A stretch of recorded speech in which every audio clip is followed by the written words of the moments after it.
হাদিস নবীর বাণী জীবন আচরণ, আল কোরআনের খোলাসা জ্ঞান, জ্ঞানের সাগর থেকে তুলে আনা জীবনের নানাবিধ সমাধান। হাদিসে ঈমান বোঝা, কর্ম নীতি বোঝা, সমগ্র জীবনের মর্ম ভাষা। হাদিস আমার ভালোবাসা, হাদিস আমার ভালোবাসা। আসসালামু আলাইকুম ওয়া রাহমাতুল্লাহি ওয়া বারাকাতুহু। বিসমিল্লাহ ওয়ালহামদুলিল্লাহ ওয়াসসালাতু ওয়াসসালামু আলা রাসূলিল্লাহ ওয়া আলা আলিহি ওয়া সাহবিহি ওয়া মান ওয়ালাহ।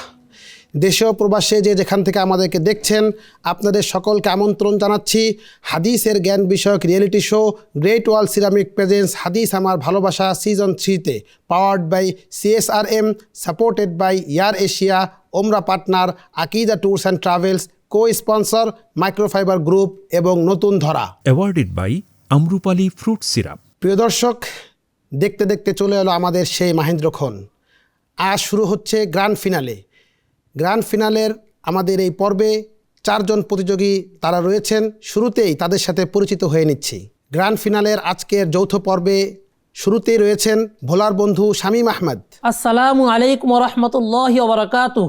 এরপরে আছেন ঠাকুরগাঁয়ের বন্ধু বেলাল হোসেন। আসসালামু আলাইকুম ওয়া রাহমাতুল্লাহি ওয়া বারাকাতুহু। রয়েছেন লক্ষ্মীপুরের বন্ধু মোহাম্মদ জুনায়েদ আহমেদ। আসসালামু আলাইকুম ওয়া রাহমাতুল্লাহি ওয়া বারাকাতুহু।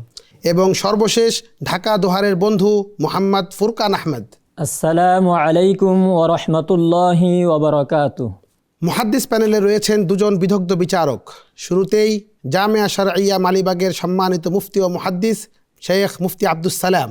আসসালামু আলাইকুম ওয়া রাহমাতুল্লাহি ওয়া বারাকাতুহু। আমাদের সাথে বিজ্ঞ বিচারক হিসাবে রয়েছেন ইরশাদুল উম্মাহ আল ইসলামিয়া ঢাকার সম্মানিত প্রতিষ্ঠাতা পরিচালক শেখ ওবায়দুল্লাহ আল কাফি। আসসালামু আলাইকুম ওয়া রাহমাতুল্লাহি ওয়া বারাকাতুহু। গ্র্যান্ড ফিনালের আজকের এই পর্বে মুসাইদ হিসাবে দায়িত্ব পালন করছেন আলোকিত জ্ঞানী 2018 চ্যাম্পিয়ন ডাক্তার জুবাইর আল মাহমুদ। আসসালামু আলাইকুম ওয়া রাহমাতুল্লাহি ওয়া বারাকাতুহু। যথারীতি আমাদের সাথে মুশরিফ বা তত্ত্বাবধায়ক হিসাবে আছেন ধানমন্ডি মসজিদুত তাকওয়া সোসাইটির সম্মানিত খতিব হাফেজ মুফতি সাইফুল ইসলাম হাফিজাহুল্লাহ। আসসালামু আলাইকুম ওয়া রাহমাতুল্লাহি ওয়া বারাকাতুহু। ওয়ালাইকুম আসসালাম ওয়া রাহমাতুল্লাহি ওয়া বারাকাতুহু। মুহতারাম মুশরিফ, বিজ্ঞ বিচারকদ্বয়, সম্মানিত মুসাহিদ, প্রতিযোগী বন্ধুগণ এবং দর্শক শ্রোতা, আপনাদের সবাইকে আমন্ত্রণ জানাচ্ছি আমি মোহাম্মদ লুৎফে রাব্বি। শুরুতেই হিফজুল হাদিস রাউন্ড।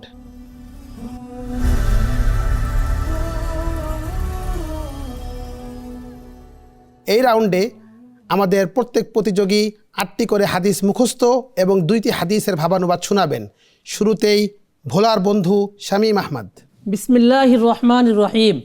عن معاوية رضي الله تعالى عنه قال سمعت رسول الله صلى الله عليه وسلم يقول المؤذنون أطول الناس أعناقا يوم القيامة أخرجه مسلم. وعن ابن عمر رضي الله تعالى عنهما قال قال رسول الله صلى الله عليه وسلم صلاة الجماعة تفضل صلاة الفذ ب27 درجة متفق عليه. وعن أبي موسى رضي الله تعالى عنه قال قال النبي صلى الله عليه وسلم مثل الذي يذكر ربه والذي لا يذكر ربه مثل الحي والميت متفق عليه. عن ابن عباس رضي الله تعالى عنهما قال قال رسول الله صلى الله عليه وسلم نعمتان مغبون فيهما كثير من الناس الصحة والفراغ أخرجه البخاري. وعن جابر رضي الله تعالى عنه قال قال رسول الله صلى الله عليه وسلم كل معروف صدقة متفق عليه. وعن عبد الله بن عمر رضي الله تعالى عنهما قال أخذ رسول الله صلى الله عليه وسلم بمنكبي فقال كن في الدنيا كأنك غريب أو عابر سبيل. وكان ابن عمر رضي الله تعالى عنهما يقول إذا أمسيت فلا تنتظر الصباح وإذا أصبحت فلا تنتظر المساء وخذ من صحتك لمرضك ومن حياتك لموتك أخرجه البخاري.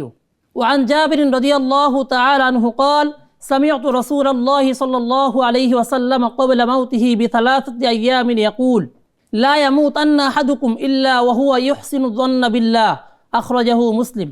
وعن عبد الله بن مسعود رضي الله تعالى عنه قال قال رسول الله صلى الله عليه وسلم ليس منا من ضرب الخدود وشق الجيوب ودعا بدعوى الجاهلية متفق عليه দুইটি হাদিসের ভাবানুবাদ প্রথম হাদিস আবু দারদা রাদিয়াল্লাহু তাআলা আনহু থেকে বর্ণিত তিনি বলেন রাসূলুল্লাহ সাল্লাল্লাহু আলাইহি ওয়াসাল্লাম বলেছেন কিয়ামতের দিন মিজানের পাল্লায় উত্তম চরিত্রের চেয়ে বেশি ভারী অন্য কোনো বস্তু হবে না হাদিসটি ইমাম তিরমিজি ও ইমাম আবু দাউদ রাহিমাহুমাল্লাহ বর্ণনা করেছেন দ্বিতীয় হাদিস আবু হুরায়রা রাদিয়াল্লাহু তাআলা আনহু থেকে বর্ণিত তিনি বলেন নবী করিম সাল্লাল্লাহু আলাইহি ওয়াসাল্লাম বলেছেন তোমরা অল্প হাসো কেননা বেশি হাসি হৃদয়কে মেরে ফেলে হাদিসটি ইমাম তিরমিজি ও ইমাম ইবনু মাজাহ রাহিমাহুমাল্লাহ বর্ণনা করেছেন মাশাআল্লাহ। আমাদের ভোলার বন্ধু শামীম আহমদ কেমন করলেন মন্তব্য শুনবো শেখ ওবায়দুল্লাহ আল কাফি আপনার কাছ থেকে। ধন্যবাদ আপনাকে, ধন্যবাদ আমাদের ভোলার প্রতিযোগী বন্ধু শামীম আহমদকে। খুবই চমৎকারভাবেই তিনি হাদিস মুখস্থ শোনালেন। আগের তুলনায় খুবই সুন্দর ছিল, বিশুদ্ধ ছিল, সাবলীল ছিল। তবে একটি জায়গায় তাফদুলু সলাতুল ফাজরি বলা হয়েছে, এখানে সলাতাল ফাজরি এখানে হবে মাফউল যেহেতু। অন্যদিকে গরিবুন শব্দ উচ্চারণ করতে গিয়ে গুরাবুন হয়েছে, এটা দুইবার তাকরার হয়েছে। বাকি অনুবাদ ছিল সাবলীল, প্রাঞ্জল এবং খুবই সুন্দর। আল্লাহ তাআলা যেন আপনাকে উত্তম বিনিময় দান করেন এবং হাদিসের খেদমতের জন্য যেন কবুল করেন। আপনার জন্য অনেক অনেক শুভকামনা। জাযাকাল্লাহু খায়রান। শেখ বিলাল হোসাইন ভাই আপনি এখন শুরু করবেন। বিসমিল্লাহির রহমানির রহিম। عن ابن عباس رضي الله عنهما قال سقيت النبي صلى الله عليه وسلم من زمزم فشرب وهو قائم رواه الترمذي. عن عبد الله بن زمعة رضي الله عنه قال قال رسول الله صلى الله عليه وسلم لا يجلد أحدكم امرأته جلد العبد رواه البخاري. عن ابن عمر رضي الله عنهما أنه لما طلق امرأته قال النبي صلى الله عليه وسلم لعمر مره فليراجعها متفق عليه. عن ابن عمر رضي الله عنهما قال قال رسول الله صلى الله عليه وسلم ثلاث لا ترد الوسادة الدهن واللبن رواه الترمذي. عن جابر رضي الله عنه قال قال رسول الله صلى الله عليه وسلم لا يبيتن رجل عند امرأة إلا أن يكون ناكحا أو ذا محرم رواه مسلم. عن أبي هريرة رضي الله عنه قال قال رسول الله صلى الله عليه وسلم إذا أتى أحدكم خادمه بطعامه فإن لم يجلس معه فليناوله لقمة أو لقمتين متفق عليه. عن أنس بن مالك رضي الله عنه قال كان رسول الله صلى الله عليه وسلم يعيد الكلمة ثلاثا لتعقل عنه رواه الترمذي. عن ابن مسعود رضي الله عنه قال قال رسول الله صلى الله عليه وسلم لا يحل دم امرئ مسلم يشهد أن لا إله إلا الله وأني رسول الله إلا بإحدى ثلاث الثيب الزاني والنفس بالنفس والتارك لدينه المفارق للجماعة متفق عليه. দুটি হাদিসের ভাবানুবাদ। প্রথম হাদিস উম্মু সালামা রাদিয়াল্লাহু আনহা হতে বর্ণিত, তিনি বলেন রাসূলুল্লাহ সাল্লাল্লাহু আলাইহি ওয়াসাল্লাম বলেছেন আম্মারকে একটি বিদ্রোহী দল হত্যা করবে। হাদিসটি ইমাম মুসলিম রাহিমাহুল্লাহ বর্ণনা করেছেন। দ্বিতীয় হাদিস ইবনে আব্বাস রাদিয়াল্লাহু আনহুমা হতে বর্ণিত, তিনি বলেন রাসূলুল্লাহ সাল্লাল্লাহু আলাইহি ওয়াসাল্লাম বলেছেন যে ব্যক্তি তার দিন পরিবর্তন করবে অর্থাৎ মুরতাদ হবে তোমরা তাকে হত্যা করে ফেলবে। হাদিসটি ইমাম বুখারী রাহিমাহুল্লাহ বর্ণনা করেছেন। মাশাআল্লাহ। আমরা মন্তব্য শুনবো শেখ মুফতি আব্দুস সালাম আপনার কাছ থেকে।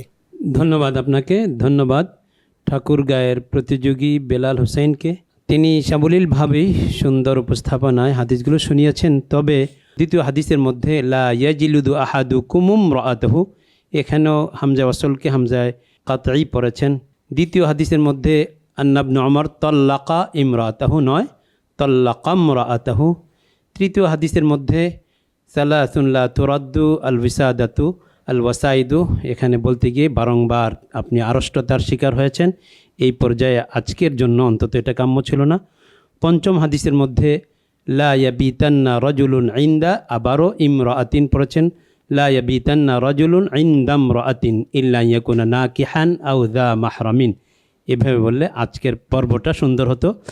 ষষ্ঠ হাদিসের মধ্যে ইদা আতা আহাদাকুম খাদিমুহু সেখানে এরপরে আছে যে ফাইন লাম ইউজলিসহু মাহু, এখানে আপনি লাম ইয়াজলিসু পড়েছেন, এটা বাবে ফাল থেকে লাম ইউজলিসু হবে। এবং 8 নম্বর হাদিসে যথারীতি আন ইবনে মাসউদ না বলে আপনি আন ইবনে মাসউদিন, এটা অন্তত আজকের পর্যায়ে দৃষ্টিকটি মনে হচ্ছে। এই বিষয়গুলো ভবিষ্যতে শুধরে নেবেন ইনশাআল্লাহ। বাকি পারফরমেন্স সুন্দর হয়েছে, আপনার জন্য কল্যাণ কামনা করছি। ধন্যবাদ আপনাকে। আমাদের তৃতীয় প্রতিযোগী লক্ষ্মীপুরের বন্ধু মোহাম্মদ জুনায়েদ আহমদ, আপনি আমাদেরকে 8টি হাদিসের মুখস্থ এবং 2টি হাদিসের ভাবানুবাদ শোনাবেন। বিসমিল্লাহির রহমানির রহিম। عن عبد الله بن عمر رضي الله تعالى عنهما عن النبي صلى الله عليه وسلم قال بني الإسلام على 5: شهادة أن لا إله إلا الله وأن محمدا عبده ورسوله وإقام الصلاة وإيتاء الزكاة وحج البيت وصوم رمضان، متفق عليه. عن عبد الله بن عباس رضي الله تعالى عنهما عن النبي صلى الله عليه وسلم قال اتق دعوة المظلوم فإنه ليس بينها وبين الله حجاب، رواه البخاري. عن أبي هريرة رضي الله تعالى عنه عن النبي صلى الله عليه وسلم قال إن الله لا ينظر إلى أجسادكم ولا إلى صوركم ولكن ينظر إلى قلوبكم، رواه مسلم. عن زيد بن ثابت رضي الله تعالى عنه عن النبي صلى الله عليه وسلم قال نظر الله امرأ سمع منا حديثا فحفظه حتى يبلغه، فرب حامل فقه إلى من هو أفقه منه ورب حامل فقه ليس بفقيه، رواه أبو داود. عن ثوبان رضي الله تعالى عنه عن النبي صلى الله عليه وسلم قال إنما أخاف على أمتي الأئمة المضلين، رواه الترمذي. عن جابر بن عبد الله رضي الله تعالى عنهما عن النبي صلى الله عليه وسلم قال جعلت لي الأرض مسجدا وطهورا، متفق عليه. عن أبي هريرة رضي الله تعالى عنه عن النبي صلى الله عليه وسلم قال تهادوا تحابوا، رواه البخاري. عن عائشة رضي الله تعالى عنها عن النبي صلى الله عليه وسلم قال ركعة الفجر خير من الدنيا وما فيها، رواه مسلم. 2টি হাদিসের ভাবানুবাদ। হযরত আবু হুরায়রা রাদিয়াল্লাহু তাআলা আনহু সূত্রে বর্ণিত, রাসূলুল্লাহ সাল্লাল্লাহু আলাইহি ওয়াসাল্লাম বলেছেন, আমি কিয়ামতের দিন মানবকুলের সর্দার হব। হাদিসটি ইমাম বুখারী ও মুসলিম রাহিমাহুমাল্লাহ তাদের স্বীয় সহিহ গ্রন্থে উল্লেখ করেন। দ্বিতীয় হাদিস আব্দুল্লাহ বিন ওমর রাদিয়াল্লাহু তাআলা আনহু সূত্রে বর্ণিত, রাসূলুল্লাহ সাল্লাল্লাহু আলাইহি ওয়াসাল্লাম বলেছেন, যে ব্যক্তি আসরের পূর্বে 4 রাকাত নামাজ পড়বে আল্লাহ তাআলা তার উপর রহম করুক। হাদিসটি ইমাম মুসলিম রাহিমাহুল্লাহ তার স্বীয় সহিহ গ্রন্থে উল্লেখ করেন। মাশাআল্লাহ। শেখ ওবায়দুল্লাহ আল কাফি, কেমন করলেন আমাদের বন্ধু জুনায়েদ আহমদ? ধন্যবাদ আপনাকে, ধন্যবাদ আমাদের লক্ষ্মীপুরের প্রতিযোগী বন্ধু জুনায়েদ আহমদকে। খুবই সুন্দরভাবে, নির্ভুল এবং সাবলীলভাবেই তিনি হাদিসগুলো মুখস্থ শোনালেন। আমরা ত্রুটি পাইনি আলহামদুলিল্লাহ, এবং অনুবাদ খুবই সুন্দরভাবেই তিনি যথার্থভাবেই অনুবাদটি করলেন। আপনার জন্য অনেক অনেক শুভকামনা। জাযাকুমুল্লাহ। আমাদের সর্বশেষ প্রতিযোগী ঢাকা দোহারের বন্ধু ফুরকান আহমদ, আপনি শুরু করুন। عن أنس رضي الله تعالى عنه قال قال رسول الله صلى الله عليه وسلم لغدوة في سبيل الله أو روحة خير من الدنيا وما فيها، متفق عليه. عن أنس رضي الله تعالى عنه قال قال رسول الله صلى الله عليه وسلم البركة في نواصي الخيل، متفق عليه. عن سهل بن سعد رضي الله تعالى عنه قال قال رسول الله صلى الله عليه وسلم رباط يوم في سبيل الله خير من الدنيا وما عليها، أخرجه البخاري. عن سهل بن حنيف رضي الله تعالى عنه قال قال رسول الله صلى الله عليه وسلم من سأل الله الشهادة بصدق بلغه الله منازل الشهداء وإن مات على فراشه، أخرجه مسلم. عن أبي هريرة رضي الله تعالى عنه قال قال رسول الله صلى الله عليه وسلم الدنيا سجن المؤمن وجنة الكافر أخرجه مسلم. عن أبي هريرة رضي الله تعالى عنه قال قال رسول الله صلى الله عليه وسلم من صلى علي واحدة صلى الله عليه عشرة أخرجه مسلم. عن عمر بن الخطاب رضي الله تعالى عنه قال قال رسول الله صلى الله عليه وسلم إن الله يرفع بهذا الكتاب أقواما ويضع به آخرين أخرجه مسلم. عن ابن عمر رضي الله تعالى عنهما قال قال رسول الله صلى الله عليه وسلم إن أبر البر أن يصل الرجل أهل ود أبيه أخرجه مسلم. দুটি হাদিসের বাবানুবাদ। প্রথম হাদিস হযরত আবু হুরায়রা রাদিয়াল্লাহু তাআলা আনহু থেকে বর্ণিত, রাসূলুল্লাহ সাল্লাল্লাহু আলাইহি ওয়াসাল্লাম বলেছেন, তোমাদের যে কোনো ব্যক্তির দোয়া কবুল হয় যতক্ষণ না সে তাড়াহুড়া করে। সে বলে আমি দোয়া তো করলাম কিন্তু আমার দোয়া কবুল হলো না। হাদিসটি ইমাম বুখারী রাহিমাহুল্লাহ তার আদাবুল মুফরাদ গ্রন্থে উল্লেখ করেছেন। দ্বিতীয় হাদিস আবু মাসউদ আল বদরি রাদিয়াল্লাহু তাআলা আনহু থেকে বর্ণিত, রাসূলুল্লাহ সাল্লাল্লাহু আলাইহি ওয়াসাল্লাম বলেছেন, কোনো ব্যক্তি সোয়াবের আশায় তার পরিবার পরিজনের উপর যা খরচ করে ব্যয় করে তা দান সদকা হিসাবে গণ্য হয়। হাদিসটি ইমাম বুখারী ও মুসলিম রহিমাহুমুল্লাহ তাদের সহিহ গ্রন্থে উল্লেখ করেছেন। মাশা আল্লাহ। আমাদের ঢাকা দোহারের বন্ধু ফুরকান আহমদ কেমন করলেন জানাবেন শেখ মুফতি আব্দুস সালাম। ধন্যবাদ আপনাকে, ধন্যবাদ আজকের গ্র্যান্ড ফিনালের প্রতিযোগী ঢাকা দুহারের ফুরকান আহমদকে সুন্দর সাবলীল উপস্থাপনায় হাদিসগুলো মুখস্থ শুনিয়ে দেওয়ার জন্য। আলহামদুলিল্লাহ সুন্দর হয়েছে, তবে শেষ দিকে এসে কিছুটা আড়ষ্টতা। 8 নম্বর হাদিসে আন ইবনে ওমর রাদিয়াল্লাহু তাআলা আনহুমা ক্বালা ক্বালা রাসূলুল্লাহ সাল্লাল্লাহু আলাইহি ওয়াসাল্লাম বললেও হয়ে যাবে, কিন্তু শীতে আর রাসূলুল্লাহ সাল্লাল্লাহু আলাইহি ওয়াসাল্লাম রয়েছে। এবং ভাবানুবাদের ক্ষেত্রে শেষ হাদিসে যে ব্যক্তি সোয়াবের আশায় পরিবার পরিজনের উপরে খরচ করে, আসলে হাদিসের মধ্যে আলা আহলিহি মান আনফাকা আলা আহলিহি ইয়াহতাসিবুহা, আলা শব্দের কারণে উপর তর্জমা করতে হবে এমন কথা নয়, পরিবারের জন্য ব্যয় করা, আলা জন্য অর্থ ব্যবহার হবে। ধন্যবাদ, সর্বোপরি সুন্দর হয়েছে, আপনার জন্য শুভ কামনা করছি। প্রিয় দর্শক, হিফজুল হাদিস রাউন্ডের দ্বিতীয় অংশে এবার আমাদের প্রত্যেক প্রতিযোগীকে 4টি করে মৌলিক প্রশ্ন করবেন আমাদের বিচারকদ্বয়। শুরুতেই ভোলার বন্ধু শামীম আহমদকে 2টি প্রশ্ন করবেন শেখ ওবায়দুল্লাহ আল কাফি। হাদিসে এসেছে মাল মুজিবাতান, এর দ্বারা কি বোঝানো হয়েছে? জাবের রাদিয়াল্লাহু তাআলা আনহু থেকে বর্ণিত হাদিস, এক ব্যক্তি নবীর কাছে আসলেন, এসে বললেন যে মাল মুজিবাতান অর্থাৎ 2টি আবশ্যককারী বা ওয়াজিবকারী বিষয় কি? তখন নবীজি উত্তর দিয়েছেন, মান মাতা লা ইশরিকু বিল্লাহি শাইআন দাখালাল জান্নাহ ওয়া মান মাতা ইশরিকু বিল্লাহি শাইআন দাখালান নার। যে ব্যক্তি আল্লাহর সাথে কোনো কিছুকে শরীক না করে মৃত্যুবরণ করবে সে জান্নাতে প্রবেশ করবে, আর যে ব্যক্তি আল্লাহর সাথে শিরিক করে মৃত্যুবরণ করবে সে জাহান্নামে প্রবেশ করবে। অর্থাৎ শিরক থেকে বেঁচে থাকা এটা হচ্ছে জান্নাতে যাওয়ার, জান্নাতকে আবশ্যককারী, আর কেউ শিরকে জড়িয়ে পড়লে এটা হলো জাহান্নামকে আবশ্যককারী। ধন্যবাদ, সঠিক উত্তর দিয়েছেন।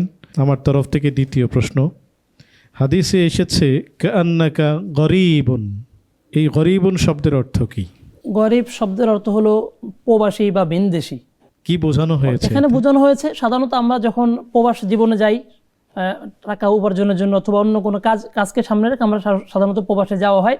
সেখানে যাওয়ার পর আমরা সেখানে কেউ স্থায়ীভাবে থাকার জন্য ব্যবস্থাপনা করি না, বরং আমরা সেখান থেকে ফিরে আসবো এই ব্যবস্থাপনা নিয়ে যাই এবং যত দ্রুত সম্ভব কাজ শেষ করে আবার চলে আসতে হয় আমাদেরকে।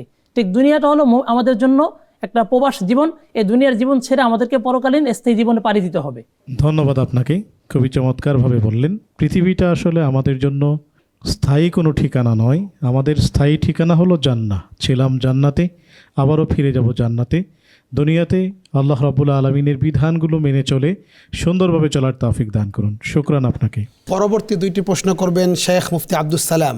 ধন্যবাদ ভোলার প্রতিযোগী শামীম আহমদকে। আপনার জন্য আমার প্রথম প্রশ্ন হচ্ছে, রসুল আকরাম সাল্লাল্লাহু আলাইহি ওয়াসাল্লাম ফরজ নামাজের সালাম ফেরানোর পরে সুন্নাহ পড়তে বা অন্য কোনো আমল করতে কতটা বিলম্ব করতেন? আম্মা জান আয়েশা সিদ্দিকা রাদিয়াল্লাহু তাআলা আনহা থেকে বর্ণিত, তিনি বলেন যে রাসূলুল্লাহ সাল্লাল্লাহু আলাইহি ওয়াসাল্লাম যখন নামাজের সালাম ফিরাতেন তখন তিনি আল্লাহুম্মা আনতাস সালাম ওয়া মিনকাস সালাম তাবারাকতা ইয়া যাল জালালি ওয়াল ইকরাম এটা পাঠ করা পর্যন্ত তিনি বসে থাকতেন। অর্থাৎ এটা এরপর আর বিলম্ব করতেন না। ধন্যবাদ, আপনার উত্তর সঠিক হয়েছে। রসুল আকরম সাল্লাল্লাহু আলাইহি ওয়াসাল্লাম ফরজ নামাজের সালাম ফেরানোর পরে আল্লাহুম্মা আনতাস সালাম ওয়া মিনকাস সালাম তাবারাকতা ইয়া যাল জালালি ওয়াল ইকরাম এইটুকুন বলে সুন্নাহ আমল শুরু করতেন।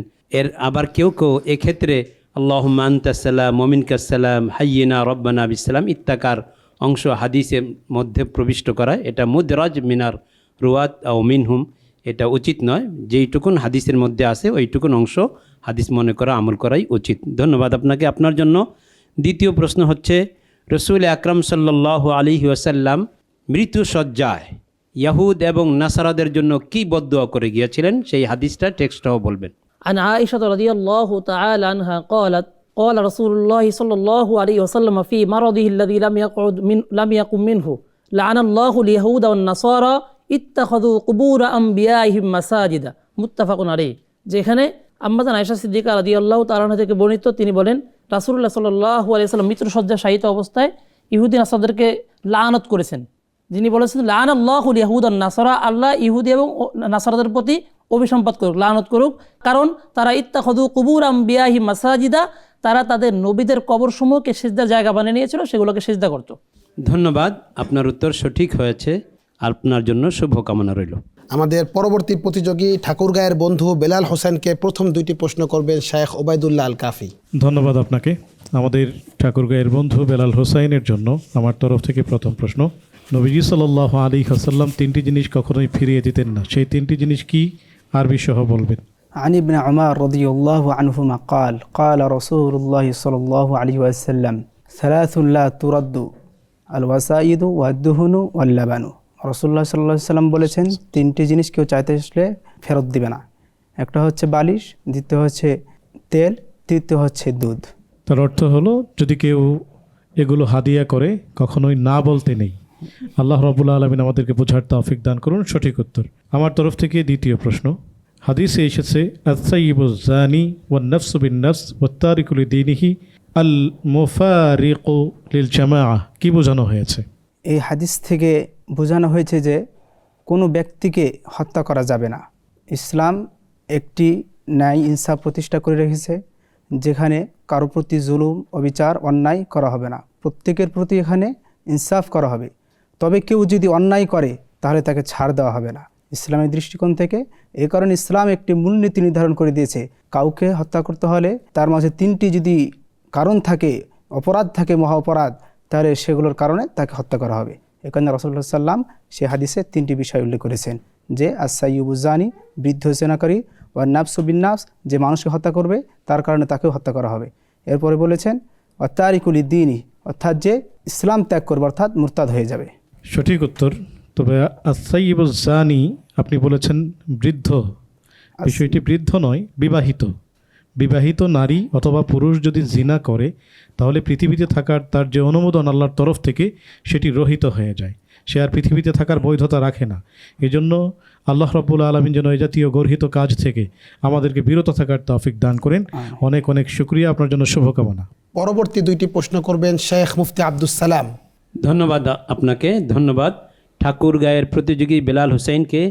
আজকের গ্র্যান্ড ফিনালে আপনার জন্য আমার প্রথম প্রশ্ন হচ্ছে, রাসূলুল্লাহ সাল্লাল্লাহু আলাইহি ওয়াসাল্লাম রাত্রিকালে গল্প গুজব করে কাটাতে নিষেধ করেছেন এবং সকালবেলায় ভোরবেলায় আমল করতে বলেছেন। ভোরবেলায় উম্মতের জন্য নবীজি সাল্লাল্লাহু আলাইহি ওয়াসাল্লাম কি দোয়াটি করেছেন সেই দোয়াটি আপনি বলবেন।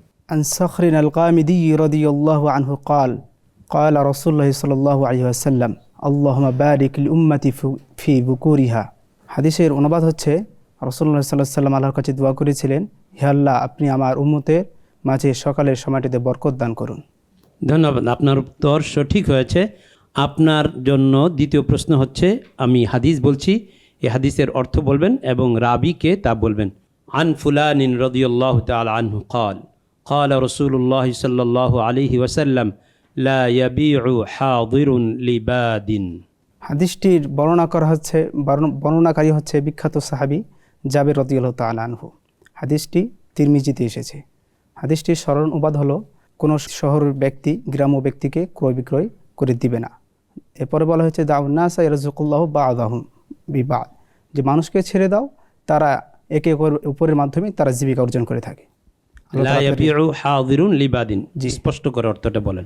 লা ইয়াবিউ মানে ক্রয় বিক্রয় করে দেওয়া, হাদিরুন মানে যে উপস্থিত থাকে অর্থাৎ শহরের ব্যক্তি, লিবাদিন বাদিন হচ্ছে এখানে গ্রাম্য ব্যক্তিকে, যে ব্যক্তি গ্রাম থেকে এসেছে এবং শহরের যে ব্যক্তি রয়েছে, এখন এখানে থাকতে পারে যে শহরের ব্যক্তি ও ব্যক্তিকে মানে ধোঁকা দিতে পারে আর কি, এই জন্য হাদিসে এটা এরকমভাবে নিষেধ করা হয়েছে আর কি।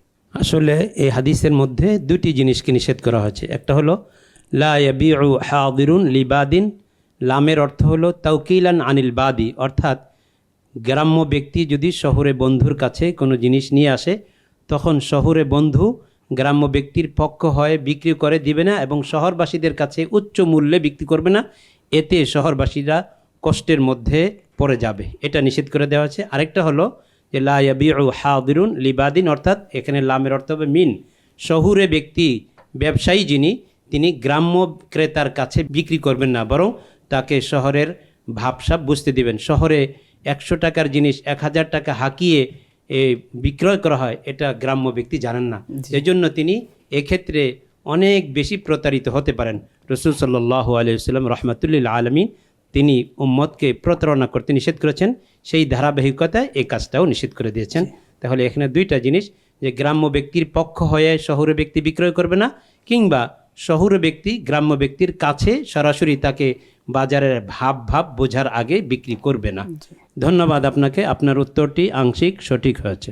আমাদের লক্ষ্মীপুরের বন্ধু জুনায়েদ আহমদকে এবার দুটি প্রশ্ন করবেন শেখ ওবায়দুল্লাহ আল কাফি। ধন্যবাদ আপনাকে, ধন্যবাদ আমাদের প্রতিযোগী বন্ধু জুনায়েদ আহমদকে। হাদিসে এসেছে রব্বা হামিলি ফিকহিন ইলা মান হুয়া আফকাহু, এখানে কি বোঝানো হয়েছে? এই হাদিসের মধ্যে বোঝানো হয়েছে যে আল্লাহ রাসূল সাল্লাল্লাহু আলাইহি ওয়াসাল্লাম বলেছেন যে আমার পক্ষ থেকে তো তোমাদের হাদিস শোনো, তাহলে তোমরা অপরের কাছে পৌঁছে দাও। এখন অপরের কাছে যে পৌঁছাবে সে তার কাছে পৌঁছাবে, সে হয়তো হাদিস সম্পর্কে আরও বেশি অবগত হবে, এটা বোঝানো হয়েছে আর কি। সঠিক উত্তর।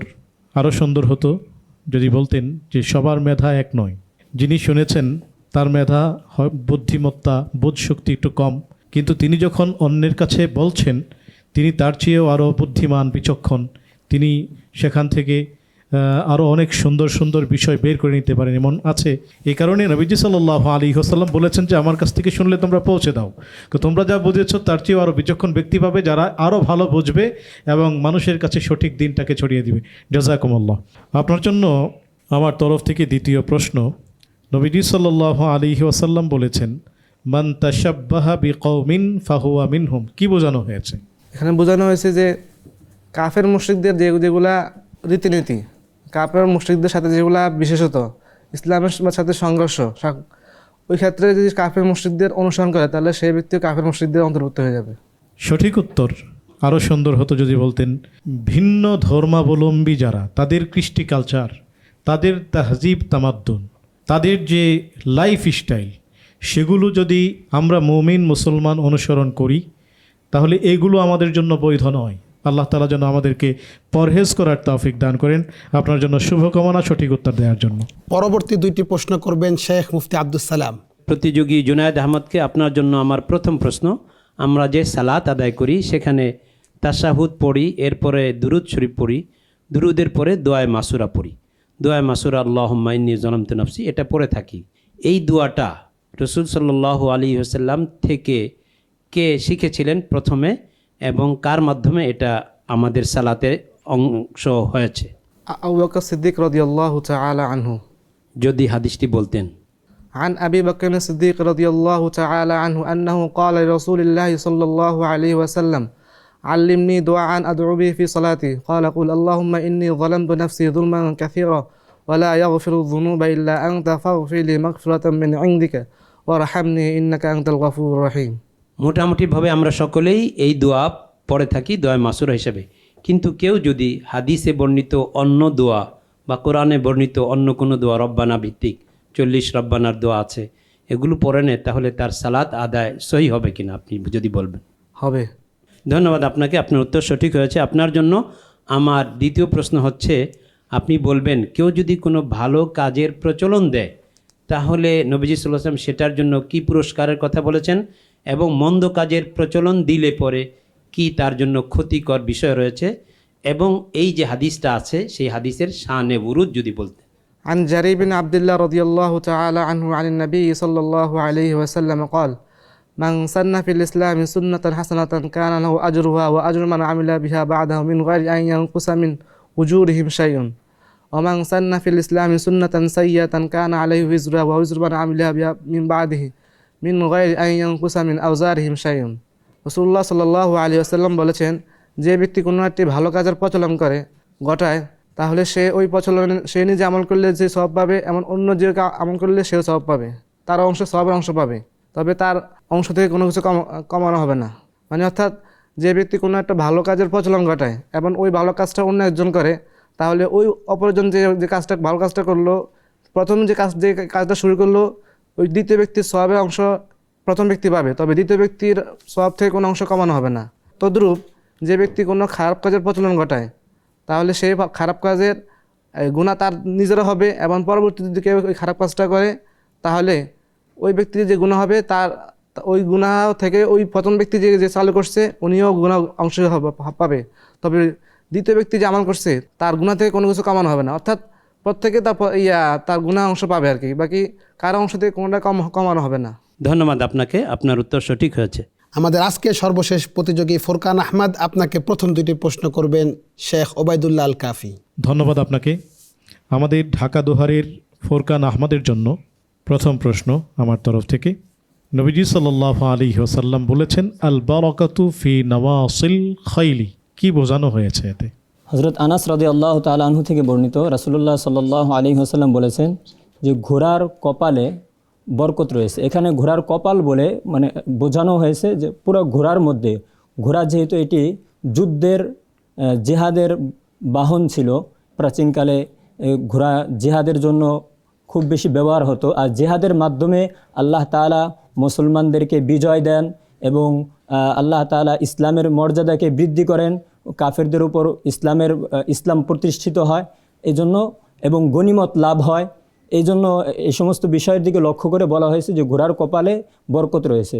যেহেতু ঘোড়া এটা গনিমত লাভের মাধ্যম, ইসলাম প্রভাবশালী হওয়া, মর্যাদাপূর্ণ হওয়া, অন্য ধর্মের উপর বিজয় লাভ করার মাধ্যম, এজন্য বলা হয়েছে ঘোড়ার কপালে বরকত রয়েছে। সঠিক উত্তর। আল্লাহ রাব্বুল আলামিন যেন আমাদেরকে বোঝার তৌফিক দান করেন। আপনার জন্য দ্বিতীয় প্রশ্ন, আমিয়াতুল আযা আন তরিকিন নাস, হাদিসে কি বোঝানো হয়েছে? আবু বারজা আল আসলামী রাদিয়াল্লাহু তাআলা আনহু থেকে বর্ণিত, রাসূলুল্লাহ সাল্লাল্লাহু আলাইহি ওয়াসাল্লামকে তিনি বলেছেন যে আমাকে এমন একটি কাজের কথা বলে দিন, যে কাজটি যদি আমি করি তাহলে আমাকে জান্নাতে পৌঁছে দিবে। তখন আল্লাহ রাসূল সাল্লাল্লাহু আলাইহি ওয়াসাল্লাম বলেছেন যে তুমি রাস্তা থেকে কষ্টদায়ক বস্তুকে সরিয়ে দাও। দেখা যায় মানুষের রাস্তা চলাচলের সময় অনেকে অনেক কিছু ফেলে রাখে, যেমন কলার খোসা ইত্যাদি। এগুলো কারণে দেখা যায় জিনিসটা ক্ষুদ্র, কলার খোসা একটা ক্ষুদ্র জিনিস, কিন্তু এর কারণে দেখা যায় যে একজন মানুষ অ্যাক্সিডেন্ট করতে পারে বেখেয়ালে চলাচলের কারণে। তো এটা সরিয়ে দেওয়া একটা বড় সওয়াবের কাজ, এটা ক্ষুদ্রতম কোনো বিষয় না। সঠিক উত্তর। আল্লাহ রাব্বুল আলামিন আমাদেরকে সেই তৌফিক দান করুন। ধন্যবাদ আপনাকে। পরবর্তী দুইটি প্রশ্ন করবেন শেখ মুফতি আব্দুস সালাম। আপনার জন্য আমার প্রথম প্রশ্ন হচ্ছে, রাসূলুল্লাহ সাল্লাল্লাহু আলাইহি ওয়াসাল্লাম সাহাবীদের একটি দল সম্পর্কে বলেছেন, তাদের প্রতি মহাব্বত ঈমানের অংশ, তাদের প্রতি ঘৃণা মুনাফিকি আলামত। কাদের কথা বলা হয়েছে? যদি আপনি হাদিসটার আরবি টেক্সট সহ আমাদেরকে শোনাতেন। عن أنس رضي الله تعالى عنه قال قال رسول الله صلى الله عليه وسلم آية المنافق بغض الأنصار وآية المؤمن حب الأنصار متفق عليه। হযরত আনাস বিন মালিক রাদিয়াল্লাহু তাআলা আনহু থেকে বর্ণিত, রাসূলুল্লাহ সাল্লাল্লাহু আলাইহি ওয়াসাল্লাম বলেছেন, আনসারদের প্রতি বিদ্বেষ পোষণ করা এটা মুনাফিকের লক্ষণ, আনসারদেরকে মহব্বত করা এটা ঈমানের লক্ষণ, মুমিনের লক্ষণ। ধন্যবাদ, আপনার উত্তরটি সঠিক হয়েছে। আসলে আনসাররা মুসলমানদের ইতিহাসে একটা বৃহৎ অংশ জুড়ে স্মরণীয় হয়ে আছেন, এজন্য যে তারা রসুল সাল্লাল্লাহু আলাইহি ওয়াসাল্লামকে শুধু মদিনাতুর রসুলে আহ্বান জানিয়েই ক্ষান্ত হননি, বরং নিজেদের সর্বকিছু বিলিয়ে, এমনকি কেউ কেউ একথাও বলেছিলেন, সাদ ইবনে রবি রাদিয়াল্লাহু তাআলা আনহু হযরত সালমান ফারসি রাদিয়াল্লাহু তাআলা আনহুকে বলেছিলেন, আমার দুইজন স্ত্রী, তার মধ্যে যাকে আপনার পছন্দ হবে আমি বলবেন, তাকে আমি ছেড়ে দেব, তালাক দিয়ে দেব, আপনি তাকে গ্রহণ করবেন। এই রকম কুরবানি, আত্মোৎসর্গ কোনো মুসলমান ভাইয়ের জন্য পৃথিবীতে কেউ দ্বিতীয়বার দেখাতে পারেনি আর পারবেও না। এজন্য রাসূলুল্লাহ সাল্লাল্লাহু আলাইহি ওয়াসাল্লাম আনসারদেরকে ভালোবাসতে বলেছেন। আমরাও সাহাবেদের ভালোবাসার মাধ্যমে আল্লাহ রসুলের সেই বাতানো পথে হেঁটে এই রমাদানের শেষ বেলায় জান্নাতের কাঙ্ক্ষিত স্বপ্নের দিকে এগোতে পারি। আল্লাহ পাক আমাদেরকে তৌফিক দান করুন। আপনার জন্য আমার দ্বিতীয় প্রশ্ন হচ্ছে, রাসূলুল্লাহ সাল্লাল্লাহু আলাইহি ওয়াসাল্লাম সাজদার মধ্যে একটা বিশেষ প্রাণীর সাদৃশ্যতা অবলম্বন করতে নিষেধ করেছেন। সেই প্রাণীটার নাম কি এবং হাদিসটার আরবি টেক্সট সহ বুঝিয়ে দেবেন। عن أنس رضي الله تعالى عنه قال قال رسول الله صلى الله عليه وسلم اعتدلوا في السجود ولا يبسط أحدكم ذراعيه انبساط الكلب। হযরত আনাস রাদিয়াল্লাহু তাআলা আনহু থেকে বর্ণিত, রাসূলুল্লাহ সাল্লাল্লাহু আলাইহি ওয়াসাল্লাম বলেছেন যে তোমরা সিজদার মধ্যে স্থির থাকো, অর্থাৎ সিজদার মধ্যে কপাল, নাক এবং হাত জমিনে রেখে উভয় হাতকে উঠিয়ে সেজদা করো। কুকুর যেমনিভাবে একেবারে উভয় হাত বিছিয়ে দিয়ে সে বসে থাকে, সেভাবে তোমরা সেজদা করো না, হাতকে উঠানো থাকবে এবং পাজর বাহু থেকে পৃথক থাকবে সেজদার মধ্যে। ধন্যবাদ, আপনার উত্তর সঠিক হয়েছে। আসলে এই হাদিসের মধ্যে রাসূল সাল্লাল্লাহু আলাইহি ওয়াসাল্লাম সাজদায় হাতগুলো একেবারে বুকের সাথে বা উরুর সাথে মিলিয়ে মহিলাদের ন্যায় সাজদা করতে এবং কুকুরের ন্যায় সাজদা করতে নিষেধ করে দিয়েছেন। রাসূল সাল্লাল্লাহু আলাইহি ওয়াসাল্লাম পুরুষদের সাজদা এবং মহিলাদের সাজদার মধ্যে একটা পার্থক্য বর্ণনা করেছেন, যে পুরুষের সাজদা হবে জমিন থেকে তার শরীরটা এমন দূরত্বে থাকবে, লাউ আন্না বুহমাতান আরাদাত আন তামুররা লামাররাত, যদি একটা ছোট্ট ছাগল ছানা চলে যেতে চায় তাহলে নিচ দিয়ে চলে যেতে পারবে। আর মহিলাদের ক্ষেত্রে বলা হয়েছে যে ইহতাফিজনা কামা ইয়াহতাফিজুস সাআলিব, তোমরা শ্রীগাল যেমন জড়সড় হয়ে থাকে এভাবে জড়সড় হয়ে জমিনের সাথে লেগে সাজদা দাও। ধন্যবাদ আপনাকে, আপনার উত্তর সঠিক হয়েছে। আপনার জন্য শুভ কামনা রইল। জাযাকাল্লাহু খাইরান শেখ। প্রিয় দর্শক, শেষ হলো হিফজুল হাদিস রাউন্ড। প্রতিযোগিতার এই পর্যায়ে শুরু করব বাজ্জার রাউন্ড।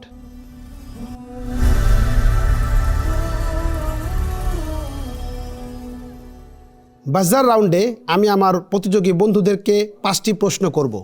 যিনি প্রথমে বাজ্জার প্রেস করবেন তিনি উত্তর দেওয়ার সুযোগ পাবেন। তার উত্তরটি সঠিক হলে তিনি পাবেন 3 নাম্বার, ভুল হলে 3 নাম্বার কাটা যাবে। তিনি উত্তর দেওয়ার পরে বাকি 3 জন প্রতিযোগী চ্যালেঞ্জ করার সুযোগ পাবেন। যিনি চ্যালেঞ্জ করবেন তার উত্তরটি যদি সঠিক হয় তিনি পাবেন 6 নাম্বার, আর ভুল হলে তার মূল প্রাপ্ত নাম্বার থেকে 6 নম্বর মাইনাস হয়ে যাবে। আপনারা বিষয়টি বুঝতে পেরেছেন? আজকে আমরা আছি ফাইনাল রাউন্ডের সর্বশেষ পর্বে, অতএব খুবই সতর্কতার সাথে বাজ্জার প্রেস করতে হবে ইনশাআল্লাহ। তো শুরু করছি বাজ্জার রাউন্ড। প্রথম প্রশ্ন, আল্লাহুম্মা হাওয়ালাইনা ওয়ালা আলাইনা দোয়ার অর্থ কী? আমরা দেখতে পাচ্ছি ঠাকুরগাঁয়ের বন্ধু বেলাল হোসাইন বাজ্জার প্রেস করেছেন, আপনি উত্তরটি বলবেন। রাসূলুল্লাহ সাল্লাল্লাহু আলাইহি ওয়াসাল্লাম বলেছেন, দোয়া করেছেন, হে আল্লাহ সে মেঘকে আমাদের উপরে এখন বর্ষণ করে না, তা আমাদের দূরবর্তী নিয়ে যান। কেউ চ্যালেঞ্জ গ্রহণ করবেন? আমরা দেখতে পাচ্ছি ভোলার বন্ধু শামীম আহমদ, আপনি বাজ্জার প্রেস করেছেন, আপনি উত্তরটি বলুন। আল্লাহুম্মা হাওয়া আলাইনা, হে আল্লাহ আমাদের আশেপাশে বৃষ্টি বর্ষণ করুন, ওয়ালা আলাইনা আমাদের উপর আর নয়। শামীম আহমদ ভাই, আপনি চ্যালেঞ্জ গ্রহণ করে যে উত্তরটি দিয়েছেন আমরা দেখতে পাচ্ছি আপনার উত্তরটি সঠিক উত্তর। এই দোয়ার অর্থ হচ্ছে, হে আল্লাহ বৃষ্টি আমাদের চারপাশে উপকারী হিসাবে বর্ষণ করুন, আমাদের উপর ক্ষতিকারক বা ধ্বংসকারী হিসাবে নয়। এবং বেলাল হোসেন ভাই, আপনি যে উত্তরটি দিয়েছেন আপনার উত্তরটি সঠিক হয়নি।